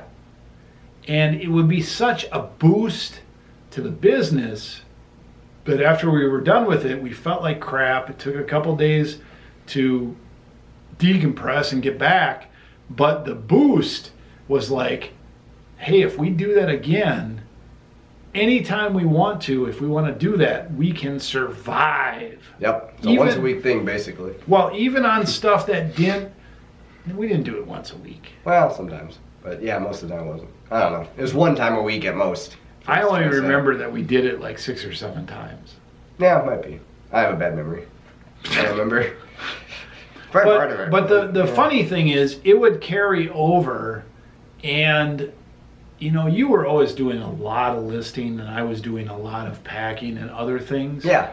But the point is, it was a driving point where, hey, if we needed to do it, if the business was struggling, whatever, even though we have some items that are giving us lower margins or whatever, we forced our way through it. Yeah. Brute force. Yep. And it gave us something to reminisce about, talk about, laugh about, about. We also did picking that way. Yeah. We would not settle for a pick-a-thon. Well, we would not settle for bad stuff. Yep. But we would go hard enough when we were out there where by afternoon, you'd be like, we'd be dragging, we'd be in the heat, we'd be dragging a little bit, but we'd be like, we're going to find it, we're going to find it, we're going to find it. We're the first ones out there and the last ones to go home. And we always found some things super cool that we knew were cool. Yep, that's why I kept doing it. Right, and that was fun. Oh, yeah. I mean, the list-a-thon, we tried to make that fun. That's more like a grind. The picking till you drop, until you find the good items, that was fun. Yeah. Even though you pick till you... Picking until you drop and then sleep in the van chair with the train going by every 5 minutes. Well, in the early days, and this is funny because we still have a nice margin of profit, but we stay in B-plus hotels. Oh, yeah. A hotels. Right, A. I mean, there are nicer hotels, but we stay in what? 3-star hotels. Grand Stay Marriott. Whatever they're called. Whatever. Yeah. I mean, 3-star on average. I don't know. The breakfasts are like. But the point is, in the early days, we did all this picking, and then we would sleep in our freaking van. Yeah. Down by the river. Yep. And you guys, being smaller and younger, would get like a seat where you could spread out or whatever. I'd be sitting in the damn chair with a big windshield in front of me, and anytime somebody would flash the lights or a train grabber, I'd be like, oh, shit. I've seen it a few times too, yeah. It's terrible. Fun. We went through like crazy storms, rainstorms. Yeah. Cold, where you'd have to turn the car on every hour to stay warm. Almost ratcheted out my. Yeah. Get rid of it early. Yeah. Well, some of these are cool signs. Some of these are actually pretty good ones back here. Those aren't my primary ones, but yeah. Filming room will be done. Yeah. Where will we film from now on? No, we'll be fine. We're fine. We're in a studio. We'll be fine. We'll talk about the trip in a minute. So, I mean, in the early days, listen, what we have here did not appear. Oh, definitely not, yeah. It did not appear. We paid our dues. If you want it to appear faster, you need to pay your dues harder. Now, we don't want you to have a heart attack. We don't want you to overdo it and not rebound from it. We don't want any problems out there. So we're not responsible if you overdo it. But the point is, we paid the price early and often to accelerate where we're at now. Yep. We didn't just schmo into this. You know, when we go on the road, we're hoping, and this is something I may talk about now or in the future. When we go on the road, we hope to meet some of you out there. Yeah. And when we meet you, you can ask us all the questions you want, and you can say, well, Wheeler and Dealer, we think you might be schmoes. But as you talk to us, you will find out we are the real deal. Yeah. Because we paid the price early on. I mean, that's it. Yeah. We paid the price. That's how it works. And someday, when I am long gone, Wheeler here, he doesn't know it now, but someday when I am long gone, and Wheeler starts to develop this wisdom that comes with age, he will be like, wow, we paid the price. And I didn't really understand it at the time. I just thought it was fun. But, I mean, that's what it is for you slightly older dogs. And by dogs, that could be female, male. Yo, dog. Yo, dogs. You got to pay the price, whether slow or fast. We paid the price pretty fast because of one reason. You didn't understand it at the time, but I didn't want to work for anybody. Yep. And I had a certain mound of bills that I had to pay, and I'm like, I'm going to pay the price and get over this mound, or I'm going to die trying. Yep. I got a lot of life insurance on me. If I die trying, the family will make it. They'll be sad I'm gone and miss a lot of things because I'm a wacky dude. And it's not quite like that. But yeah. The point is, it was one of these situations when I went into this. It was look back, burn the boats, burn the bridges, burn everything back there, turn this way. I'm going that way. Not quite do or die, but that's sort of very close. Applies. Yeah, very close. Well, I had already been up and down, up and down, up and down. I'm like, You're done with it. I'm done with that. Yep. I'm either gonna make it or break it. Mm-hmm. Make it or break it, do or die, try or cry. I don't know. It's all kinds of different things. So, like that. One last point on this, and then we'll move on. Attitude. Mm-hmm. A lot of the reason we were able to make it through that was not because we had an attitude like F you, everybody. We had an attitude of let's figure out how to make it. I'm literally sponsored by Attitude. It's a whole different story. I know, yeah. It's a joke. Wheeler has an Attitude clothing line that approached him with his scooters. They gave you 2 shirts. Yep.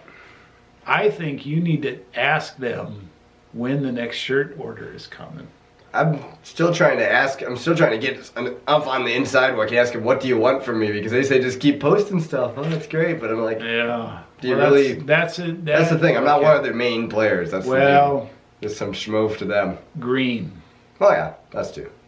But that's okay. So you're learning to negotiate the waters of contracts and sponsorship. Yep. And all that kind of stuff. A whole different world. And you're doing it by yourself. Yeah. So good for you. Mm-hmm. But 2 shirts, you need to get a little more out of that. Anyway, let's talk about... I'm not doing a lot to get anything, so that's what I'm saying. Let's talk about attitude. What got us from back there, and by back there, listen, back there to in here. back there, I had a lot of good years, both in the corporate world, the entrepreneur world, and in the eBay world before you and I. Mm-hmm. But I also had some bad years. Yeah. And you can't have too many bad years before the good years look pretty good and the bad years look pretty bad, okay? Mm-hmm. So when we came to this, my attitude was very positive on one thing. I'm going to figure this out. I'm going to do what it takes. I'm going to take whoever wants to come with me, and I'm going to work with whoever doesn't. And by that, let me just put this out there. My wife has always, Lon, you've always stuck with me, but you are a show me the money person. And so when things weren't going so well, it wasn't so good between you and I. When I showed you the money, things are better. Yeah. Fine. Wheeler, you've been working with me on Blind Faith. You've seen the tough times. You enjoyed them because we made them fun. And now that things are getting better, you understand that things can get better. Yep. You just didn't know what you didn't know. Oh, yeah. But the attitude I had was, I'm going to figure out how to make this work. Yeah. And I had that attitude before it was working. Taking care of business. It's like that song. Every day. Yeah. Taking care of business. Every way. Wow, you're like from the 60s and 70s, man. You've been listening to old time radio? No, I just heard it from the Storage Wars, I think, or one. No, Barter King, what are they called? Whatever. Well, let me give everybody this. I think this is going to be the biggest revelation of this entire crazy long video that's going past our time. Oh, man. We're going to keep going. Yep. But this is the biggest revelation. Are you ready? This is the one to stop the video. Pause the video. Should go at the beginning of the video so everybody anticipates. It might go at the beginning. No, we didn't. We stopped doing it. Yeah, now we have an intro. And I know it. Yeah. I'm sorry this is hidden in the middle for those of you that aren't here. This is it. Everybody go tell everybody who isn't here that it was here. Oh my goodness. This is worth, okay, how many dollars have we sold probably since the beginning of eBay time? I don't know, you said $2 million? We're approaching $2 million sold on eBay and Amazon, mostly eBay. Yeah. We're approaching it. I don't know what it is. 1.8, 1.9, we're almost there. Yeah. I'd have to go back and calculate. I calculated 2 years ago, and it was around 1.5. Yeah, I remember that's that. That's what I'm basing this on. Okay, this is big. Hype train. Woo. No hype. Choo choo. Before I had it all figured out, I decided that no matter what it took, other people have made it. Other people are doing it. The American Pickers are doing it. Mike and Frank are doing it. I see them. I believe that they're doing it. There's other pickers out there that are doing it. I see them on YouTube. I can do it, and I'll figure it out no matter what it takes. That's what I decided. That really is the entire thing. That's the entire thing. Mm-hmm. So if you want to get something done, you can get it done. Just do it. And you do what's required. And you can have some limitations. Mm-hmm. Whether it's money, time, brain power, confidence, attitude. Well, you got to have a good attitude. Yeah. Don't feel like you can talk to people. Don't feel like you got the skills. It doesn't matter. If you're back here and you decide you're going to go somewhere, all you got to do is decide, I'm going there. Yeah, and work smartly. Don't just like run into something blindly, but I mean like work on it and then do it. Well, no, it's exactly, but it's the attitude that you can, and then you do have to actually do the work. Yeah, absolutely. But I made that decision. I've made that decision a couple of times in my life. I mean, I'll give you another story. There was a time in college, I was in a major that wasn't working out for me. In fact, in one semester, I had a B and a C and 2 D's and almost an F going. And I'm like, oh my goodness, what is going on? Well, I knew it was going on. I was screwing around. I wasn't enjoying it. On and on and on. I'm like, this is the turning point. I could drop out right now. And at that point, I did a couple of things. I went to one of the ones that changed my mind is I had talked to some dude at a party, and he was happy, and he was an engineer. And I said, "What are you doing?" And he told me his major, and he said, "Well, yeah, I do this, I do this, I do this. This is what it's about." I'm like, "Yeah, that's what that sounds like. Sounds what I want to do." I went to talk to the boss man, the head dean, the guy of the college of this type of engineering, and he said, "Yeah, well, you know, your record looks like it's going to the crapper. Here's what we do here. If you can turn it around, you got 3-4 semesters left, you could turn it around." I made a decision to make a change, and it was attitude, and I said, I'm going to make it no matter what. And you know what the funny thing is? Mm-hmm. I had a B and a C and 2 Ds and almost an F going that semester. I crapped out of that semester. I started in the new program. I started with 19 credits, and that next semester I made a decision. I didn't know how I was going to get there, but I got a 3.675 on a 4 scale. That's a dean's list. I made the dean's list.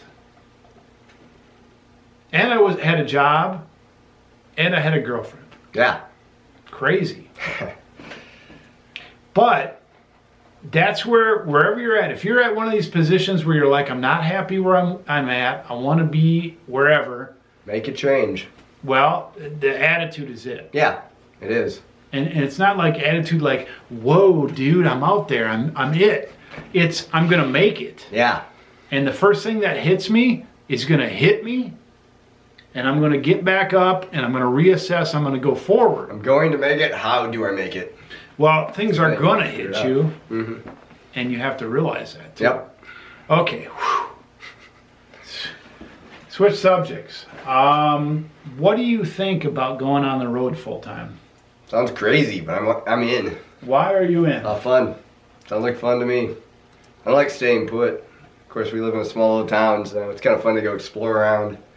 Well, I like exploring. Do you remember some of the days where, I mean, we've done quite a bit of traveling in the last 5 years. Do you remember earlier on we went to Alaska? Do you remember going to South Carolina and the beaches and stuff? We were pretty young. I remember it. I remember parts of it. I remember traveling all over the place looking for where we're going to live. That's pretty fun. We went to New Mexico. We went to Wyoming. Montana. Yeah. Montana, we checked out this guy who restored VW bugs. I thought that might be our business. I was super, like one track mind there. I remember we had a milkshake in somewhere there. Forget Montana. We went to Wyoming. We went to, I don't know where else. We went all over the place. Yeah, we did. Okay, so where was I going with this? I don't know.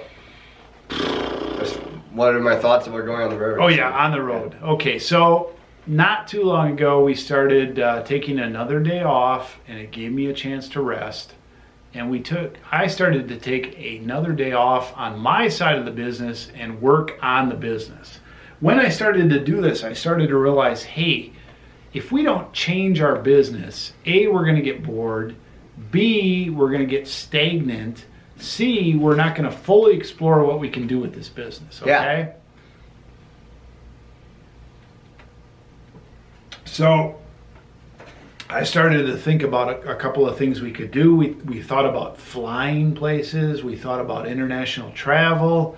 We thought about, we've always been talking about, and your mom and I have been talking about, and I've been thinking about going on the road full time. Yeah. In an RV, in a big bus, camping. Recently, we thought about, okay, there's Airbnb, there's other services. You can there's a surplus of houses out there and other living situations where you can go and you can rent a house. Yep. For a day, a week, a month, 3 months, and you can live there and use everything that's there, fully furnished, and you can enjoy that area. Yeah. So I'm like, okay, that sounds cool. I don't like winter. I want to see other parts of the country. I want to show the kids everything that there is out there in the country and, maybe North America and abroad maybe. which is crazier. Crazy, yeah. 8 people.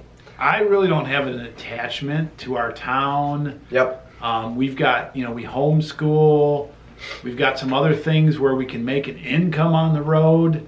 Let's do it. Yeah. Well, we're mobile as far as business and life goes in a lot of cases. Well, with the internet the way it is, and, you don't need to stay put. So we formulated this. I ran it by my wife. For some reason, she said, okay, let's do it. Thank you, Lon. Don't know why. Probably because I've been harping on her about this for 20 some years. Finally must have broke down. I don't know. I mean, my case was this. I'm going to be 50 in a year and a half. Yep. May 29th, 19. Yeah. 2018. Yeah. May 29th, 2018, I will be 50 years old. We are launching into full-time picking. We're going to stay in a place. We're aiming at 3 months in a place, and then we will move again to another place in 3 months, and another place in 3 months, and another place in 3 months, and another place in 3 months. Yeah. Until we 4 find places a year. Until we find a place we want to stay. Yep. I want to stay. Lon and I want to stay. Some of the kids will stay. Wheeler, I don't know. You're gonna wheel out into your own thing someday. Hopefully you stay in the area so we can work together. There are a lot of people that think that you should go away and whatever. If you want to go away, go away. If you don't want to, you don't have to. But anyway, we are going to launch off into full-time picking, full-time familying, adventuring, right? Yep. That has caused us to change our thinking about the way we're going to have to do this business. Yeah. There's a space consideration. Yep. We can't take everything with us. Except for my full camera kit. We can't take everything personal with us, and we can't take everything business with us. Yep. One thing we do now is we pick well, but it's because we go out to places and we have experience, and we go and we buy a bunch. Mm-hmm. We are going to try to be somewhere, not necessarily in the center of a big city. I hope to be outside of a couple large areas, and we are going to go pick that area often. Yeah. And well. Every day. All day, every day. Well, except Sundays. Rather bad. Yeah. And we are going to list often good stuff. All day, every day, except for Sundays. No. We are going to have a lot of fun. Yeah. It's not all about working all the time. It's a joke. Yeah. I mean, I like beaches. Yeah. I like coastal areas. I like warmer areas. I want to go to Alaska in the summer. I want to go to Maine area somewhere in the summer. Yep. So. I want to be the first person to swim from the coast all the way to the UK. That'd be great. No. You don't even want to do that. No. Don't you remember when we went from Wisconsin side of Lake Michigan in Manitowoc? Yeah. Across all the way to Michigan. Don't you remember that, and seeing the choppy waters? And that's what I'm saying. That'd be a lot of fun. You just kind of slow up. That sounds like the most ridiculous thing ever. The people in the sea that get stung by jellyfish. I go on the road full time. How do we go on the water full time? Go off into the ocean. Has anybody seen Waterworld? Have you seen Waterworld with Kevin Costner? No. Maybe we should watch that tonight. It's West Family Robinson. I haven't read it, but I mean, that sounds sort of. It's a pretty good movie. One of those movies is pretty good. It's West Family Robinson. Yeah. We should watch We should watch Waterworld. A lot of people don't like Waterworld. I liked Waterworld. Kevin Costner, but no, we're not going to do Waterworld. Okay, so here's the deal. We are transitioning from a larger inventory, wait for the right person to come along, to a smaller inventory, probably mainly composed of camera stuff, watches, and other smaller stuff. Yep. We're going to have to turn that inventory. Prohibition signs. Small ones. I will pick them up for the right price. Yeah. But I will not be picking them up to collect. Yep. Schlitz collection is no longer. The Schlitz collection will have to mostly go. Yep.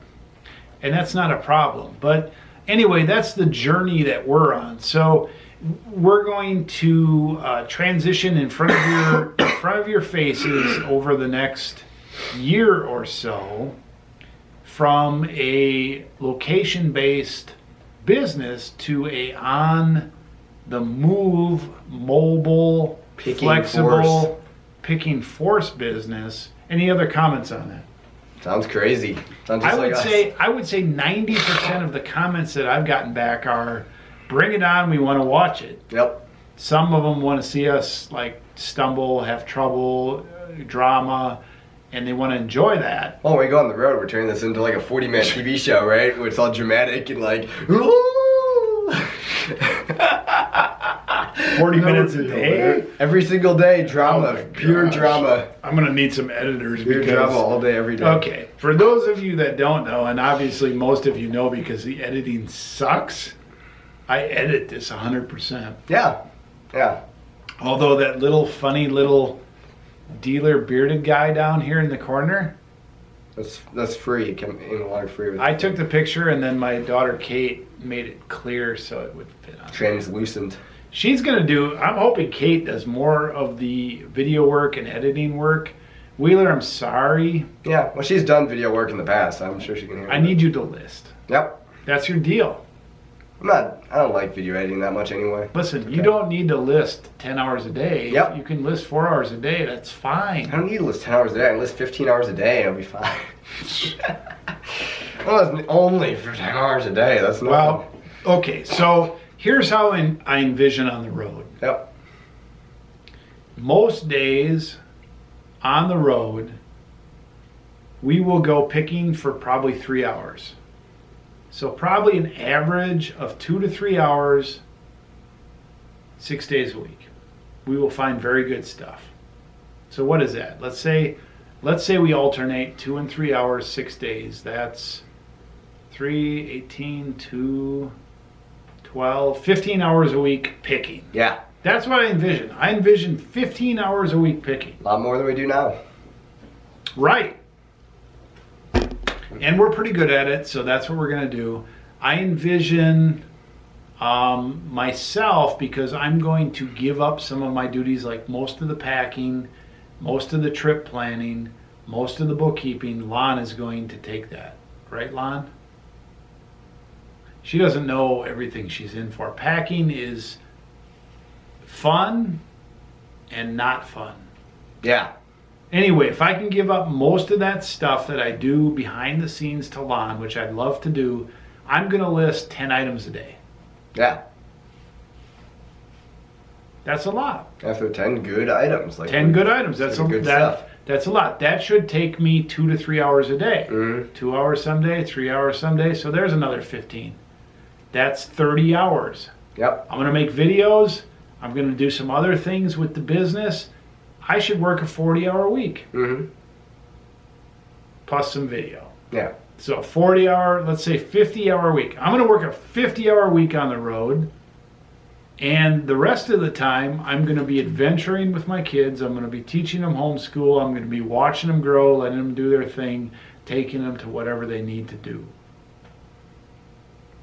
Lots of experiential stuff. And I'm going to sit there and enjoy time with my wife.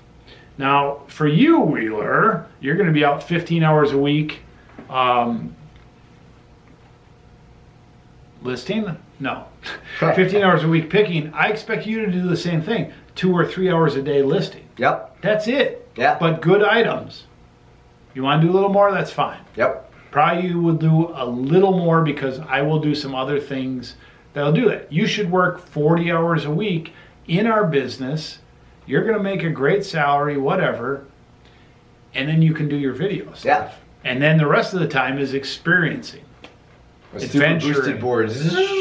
Well, I with hope, off-road wheels and go up mountains. Whee! I hope we both have boosted Wheeler boards. drove up the mountain. So I fell down the mountain. He drove up it with the boosted board. Yeah. Yeah. I also want to be in super shape. Yeah. run some races. Oh, yeah, like and ripped at 50. Wow, ripped at 50 is awesome. I used to be ripped at 30. Yeah. I mean, I was never like Arnold. But I used to be in shape. Yeah. I would like to be there again. I'm working on that in 2017. Yeah. You don't believe it, do you? I'm starting to like slump down. I noticed that every time. I was taller than you, man. I'm like, oh, I'm so tall and cool. I'm 6'4". I'm 5'4". That's weird. Yeah. Like, hey guys, it's a little Wheeler here. Yeah, old dealer lookalike. Bobbleheads or something. I don't know what to do with that. It's so weird. Camera. They say that camera adds 15 pounds. You know what it is? It's like your neck goes forward, but the camera picks it up as a straight thing. I think in our videos, camera adds like weirdness. Yeah, 15 definitely. weird moves. So we're gonna go on this adventure. That's how we plan to deal with it. I'm gonna try to teach my kids this business by working them through the different steps of this business. I don't care if none of them end up in this business, but I want them to have the entrepreneurial experience. I want them to have the hard work experience. I want them to have the experience learning to negotiate, experience talking to people, experience going through some of the pains of this and some of the excitement of this. And on the other side, I hope they figure out what they want to do. Yep. You may not end up in this business, Wheeler. Yeah. But this business could fund whatever you want to do. Oh, exactly. So, and you may come back to it, you may not. Now bringing my full camera kit so I can be like a professional crazy photographer. Well, and you're going to have to find your niche with that because you haven't found it Travel yet. photography. Well, but, you know, just like, okay, does anybody heard of Tesla? Tesla was super smart, came up with all these exciting things, but he died penniless and had a lot of sorrow and struggle. Edison had his own problems, but he knew how to market stuff. So you're going to have to learn how to find a niche for your photography and market it if you want to make it a career. Yep, it's kind of like the picking thing, how you learn through experience and everything. Like I've watched a lot of hours of professional photographers and how to become a professional, but I don't have a lot of experiential stuff. So that's the deal. So hopefully when you're out of school, you can apply some of that energy to your photography if you want to. Yeah, if that's what I want to do. Yeah. Okay, what else can we talk about? We got to end this at a certain time. I've given up on questions because really the questions, the questions recently have been minimal. Yeah. Everything has been answered. Well, no, I mean there's good questions and comments, but I've been answering a lot of it up. Oh, here's actually an interesting one. I'm gonna bring this one up. Yeah. Okay, you listened to a bunch of Hasselblad stuff. Yeah. The other day, Hasselblad camera stuff. In fact, how many listings was that in one day? 123. And how many listings total from that lot? There were a couple hundred. I think there were 230 or something similar to that. We found a bunch of good niche stuff. Some of it was new old stock. Some of it was good used stock. Yep. In a market that is small and hot. Mm-hmm. Here's what this person says. He says, "Hi, I'm from Switzerland." So it's really cool. YouTube is cool. You can connect with the whole world, right? Mm-hmm. Hi, I'm from Switzerland/Europe. And it just amazes me that this person's English is probably better than mine. A lot of cases, a lot of these other countries, that's a required course, or at least it's recommended that you learn a second language. Look, I took 4 years of German, and all I can say is my mother has no butter. Meine Mutter hast keinen Butter. That's useful in all situations, though. My mother has more butter. Meine Mutter hast einen führen Butter. I mean, I can say it's nothing. Universal. 1, 2, 3, 4, 5, 6, 7. Meine Mutter hast eine Butter. Go to Germany. Everybody will understand you. Yeah. It's great. Yeah. That's the universal phrase. Ein Tannenbaum, einen scheinen Schweinen. I mean, Yeah. I know virtually nothing. Yeah. A lot of people don't pay attention, kind of like me, and lives required courses. So Oh my goodness. So but yeah, I'm very impressed. Hi, I'm from Switzerland/Europe. To find good camera stuff is hard. People know the prices of Hasselblad, Leica, ... You may have some luck to buy an old inventory of a closed shop or photo studio or so, but on general flea markets, no way. Of course, there's the 1 in a million chance once in a while, but as you know, you have to be there to create the opportunity to buy rare items. Anyway, it's very interesting to see the reseller scene in the US. I do the similar here in Switzerland, and like your vlog, many thanks for your effort. So I just found that really cool. I don't want to get into it too much, but yeah, I know that the Leica and Hasselblad stuff, a lot of the higher end markets there are well known because of the German brands, but there's always stuff that's not exactly right up there. There's places to look. Well, the point is, he mentioned it. You have to be there to do it. And that's what we are. We are in the field knee deep sometimes, making contacts, whatever. But it's a little bit like Kodak stuff in the United States. The margin of Kodak stuff, people love Kodak stuff. Yeah. It's harder here. Funny thing is, Kodak stuff from Europe that was produced in Europe and France is actually very desirable. So that's interesting. Well, probably if we could ship the Kodak stuff from here, they would want it in Europe too. Possible, yeah. So, well, that's true because they only had it was interesting before the internet. You really don't think about it, especially somebody as young as me, but you think back and you're like, whoa, they didn't used to have any way to ship stuff between countries. So man, it used to be distinct markets every single place all around the world. They had different products depending on where you went. There was no standardized camera. There was Ensign in Europe, and then there's Kodak in the United States. They had two different brands that somewhat copied each other, but they're interesting. Okay, I'm going to bring up this particular comment. Let's bring up this comment. I'm going to bring up this comment, and then we're going to reevaluate what this video is about. We'll talk about maybe one more section, and then we'll have to edit it. Okay. End it, okay? Yeah. Let me bring up this. Okay, so 90+% of the comments I get on this channel are good, constructive, important, suggestive. I like them. And then there's a percentage that I'm like, what are you talking about? The internet, it's anonymous, there's haters gonna hate, you got all that stuff. And I'm gonna have my opinions on this. Yeah. I want to give, okay, so this was a video titled Monday, 40 plus orders plus super score camera tow.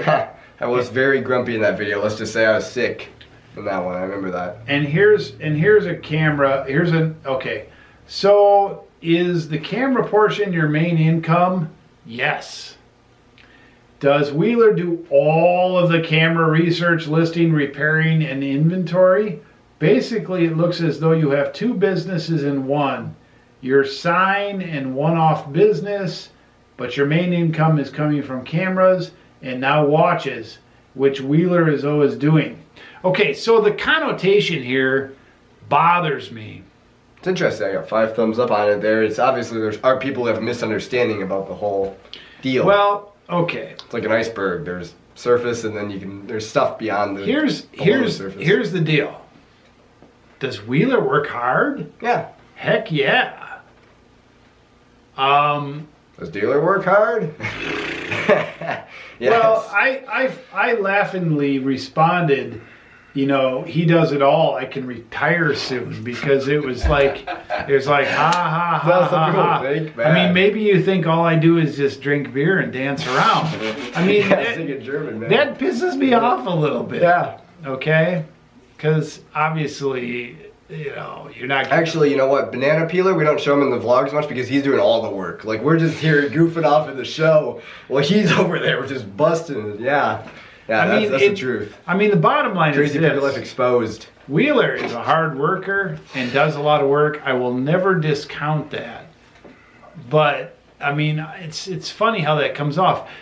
In reality, if I owned this business and Wheeler was my employee, which he is, would it matter if I didn't work at all? This is an investment, this business.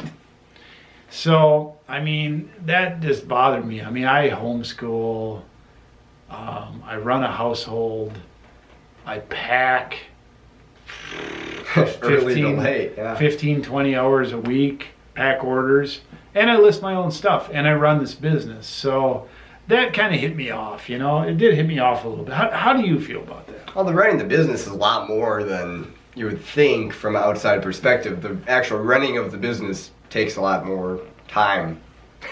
You would think. Dealer works as hard as I do, is what I'd say, if not harder. Well, I mean, the thing is, there's a way to look at this business, and I'm trying not to insult our viewers who are bringing this up because it's perceived that way, and I'm trying not to make either of us seem like we don't work hard, because we both do. Yeah, but trying to illuminate people who obviously don't quite understand what we're... There's the captain of the ship. And then there's the person on the ship. I mean, on my ship, there's a number of people besides you and I that work the ship. Oh, that's a good analogy. But I'm the captain. And the captain has to do a lot of things that don't necessarily show up on the radar. Yeah. I have to make a lot of tough decisions in this business and in a lot of things.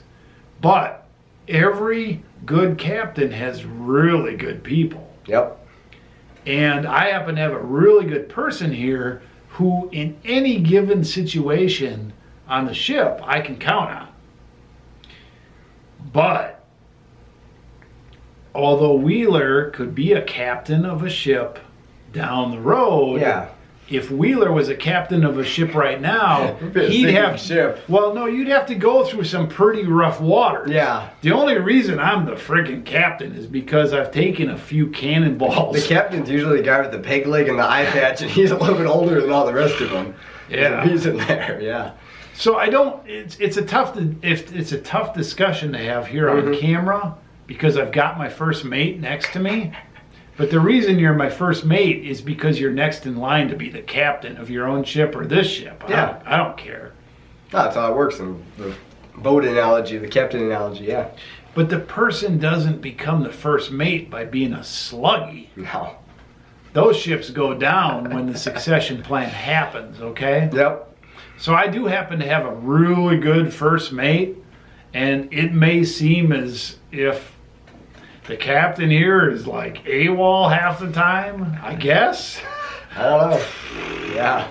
So some people would say, hey, you know, just avoid the haters. This comment didn't come from a hater, and so that's why I took it a little bit more to heart. And I'm like, yeah, Wheeler works hard. Don't you see me, though?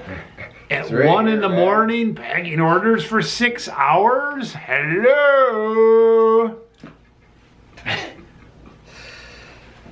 Whatever. Yep. Brush it off. I know. You see what I have to put up? Now it gets worse, okay? I'm sorry. It gets worse. Because whenever there's a negative comment, people glom onto it. Oh. I'm going to name this person, because this is not the first time bullshit has come out of your mouth. And I'm going to say it, you're about to be banned from my channel. I don't ban many people from my channel. But if you hate on me 4 or 5 times in a row, you get banned. Is that fair? It's fair. I'm not a hateable guy. King Tubby, if you came and had a coffee with me, if you can't drink beer, or if you like beer and you had a beer with me, we would be okay with each other. But for some reason, you're hating on me, King Tubby. King Tubby says, Wheeler seems pissed. Wheeler needs to go Rumspringa. What's that? I don't know. Turns 16. When he turns 18. Now, King Tubby has had some other comments in the past, like Wheeler needs to go sow his oats, get crazy, go out and live the world. Man. Party every day of the week. Do it. Wheeler needs to go Rumspringa when he turns 18. Get his driver's license. Wheeler can do without dealer. Dealer can't do without Wheeler. Man. Wheeler 97%. Wheeler dose, not does. Wheeler dose 97% of the work. Whew. Man, that's a lot of work. Man. So King Tubby, you've rubbed me the wrong way, buddy. You need to come where I'm at and work with me, and I will outwork your ass like 7 days a week in 2 days. Just the haters with Dealer. All right, I've backed off. I've backed off. Haters gonna hate. Talk. Tell me what you think, Wheeler. I don't know. King Tubby's looking out for you, you know? Yeah. Haters gonna hate, man. I just kind of ignore them, but it's not probably the best thing. Like, I'm a pretty sarcastic person. Well, no, at face value, I mean, you do a lot of work. Mm-hmm. 63% of our sales were camera stuff. Yep. 37% of sales 100% of our camera sales were packed by this guy. Well, packing is time intensive. Yeah. It is something I do, whatever. That I'm not good at. Well, no. I could be good at it, but I'm just... But the captain has to do some swabbing of the poop deck. Yep. Because the guy who swabs the poop deck sometimes falls overboard and the captain has to pick it. And sometimes they have a crew that they have all these people, but they don't have this guy who does this thing, and then, you know, the captain has this skill. Well, this isn't pump up Dealer, okay? Yeah. So here's here's the reason I bring this up, though. Yeah.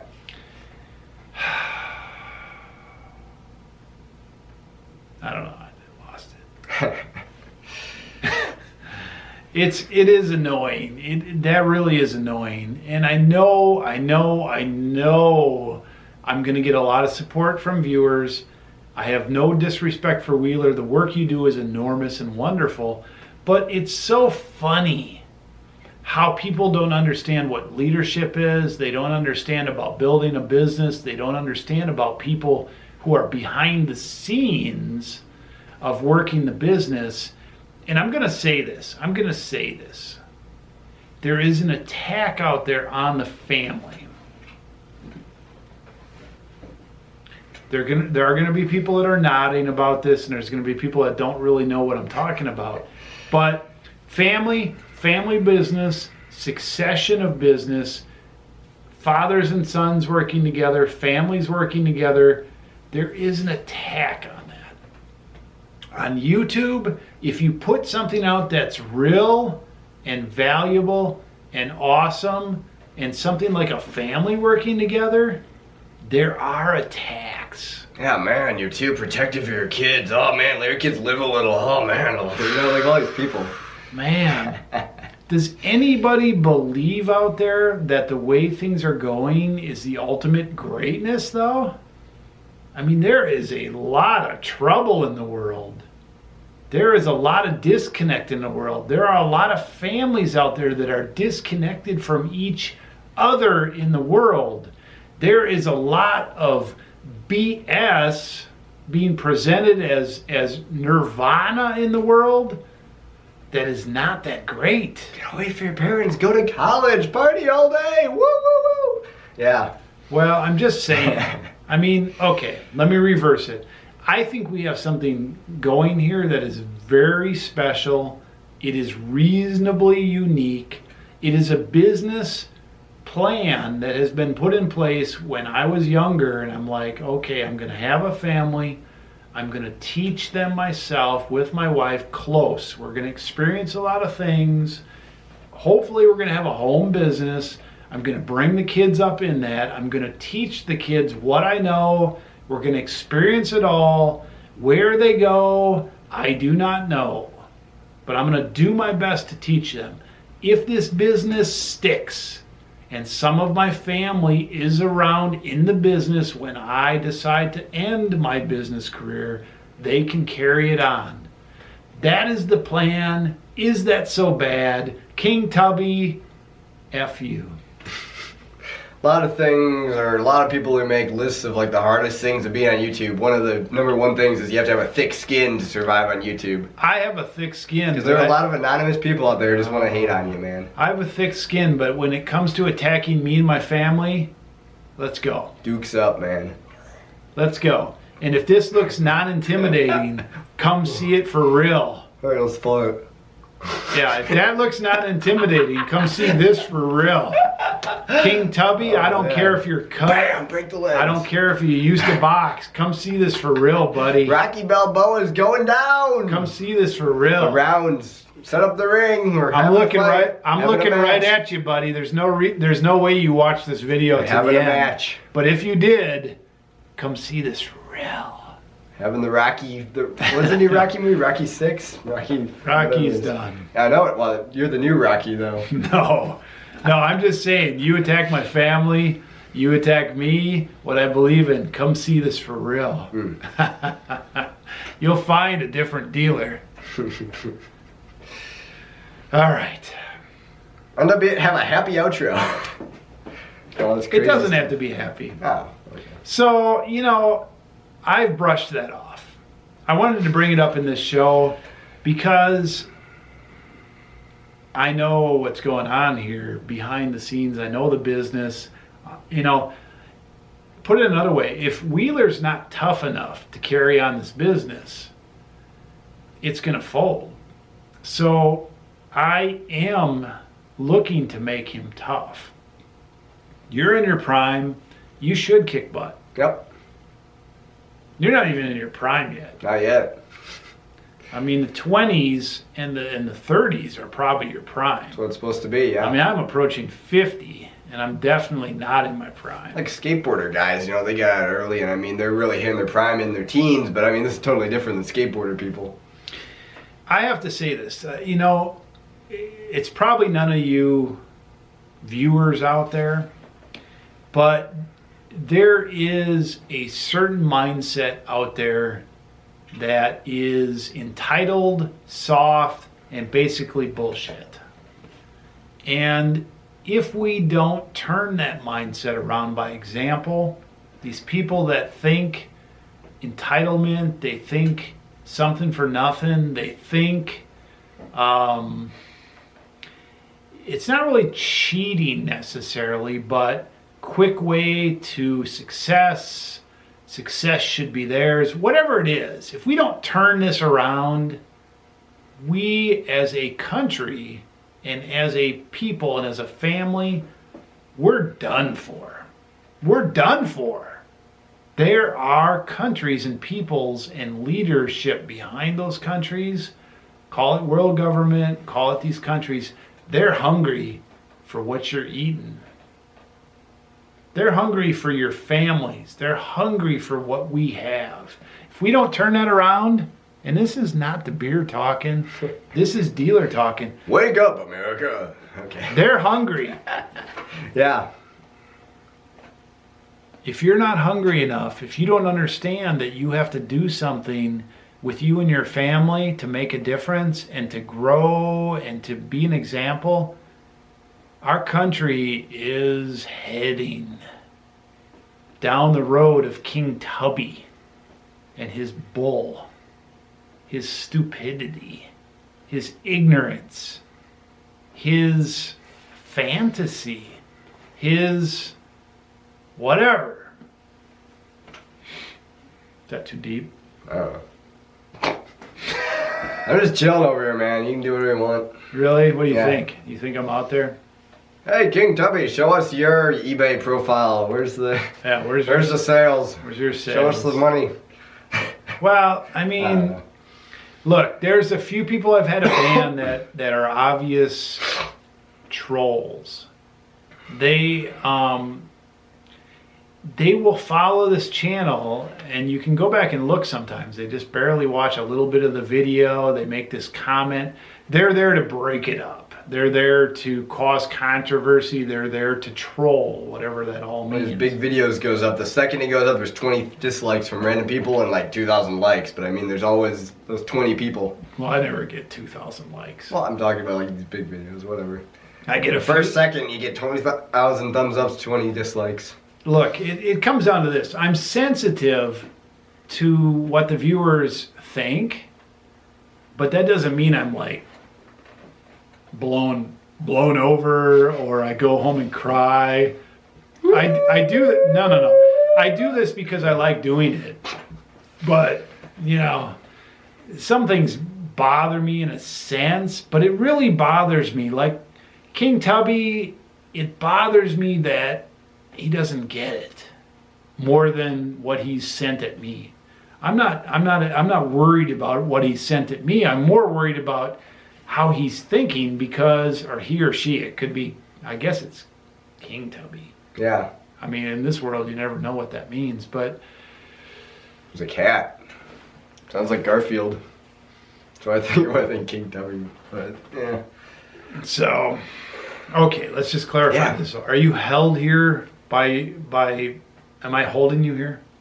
Do you like to be here? Yeah. Yeah. Are you ready to leave? Man, it really helped. Has this been a bad experience for you? Do you need to, what was the term? Bro, Kamda? I don't know what the heck I don't know what it's Rum Crumbs. Need to go Rum Crumba? Yeah, I don't know what or something like that, yeah. Okay, so I hope you've enjoyed this video. The last 20 minutes sucked, but other than that, you know, well, if it's went weird on you, look, I don't do anything without thinking about it. I have my strong ideas, opinions, whatever.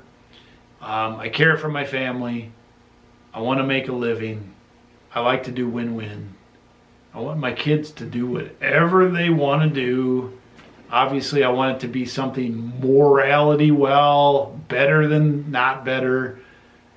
Help the world if possible. Grow a family.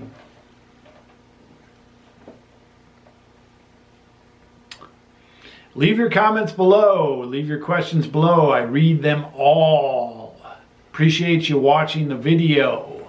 Wheeler, thank you for joining us. Yeah. I know you took time out of your busy schedule running the entire world. Oh yeah, that's true. I'm the king of the entire earth. The funny thing is, it's tough for me because I don't want to discount. You're doing a great job. You do a huge job for this business. But then again, I don't want to be cut on and say that, dealer, you just snuff off and play Dig Dug all day. Play Mr. Do all day. Yeah. You're the champion in Mr. Do. For a reason, man. He just plays it all day long, man.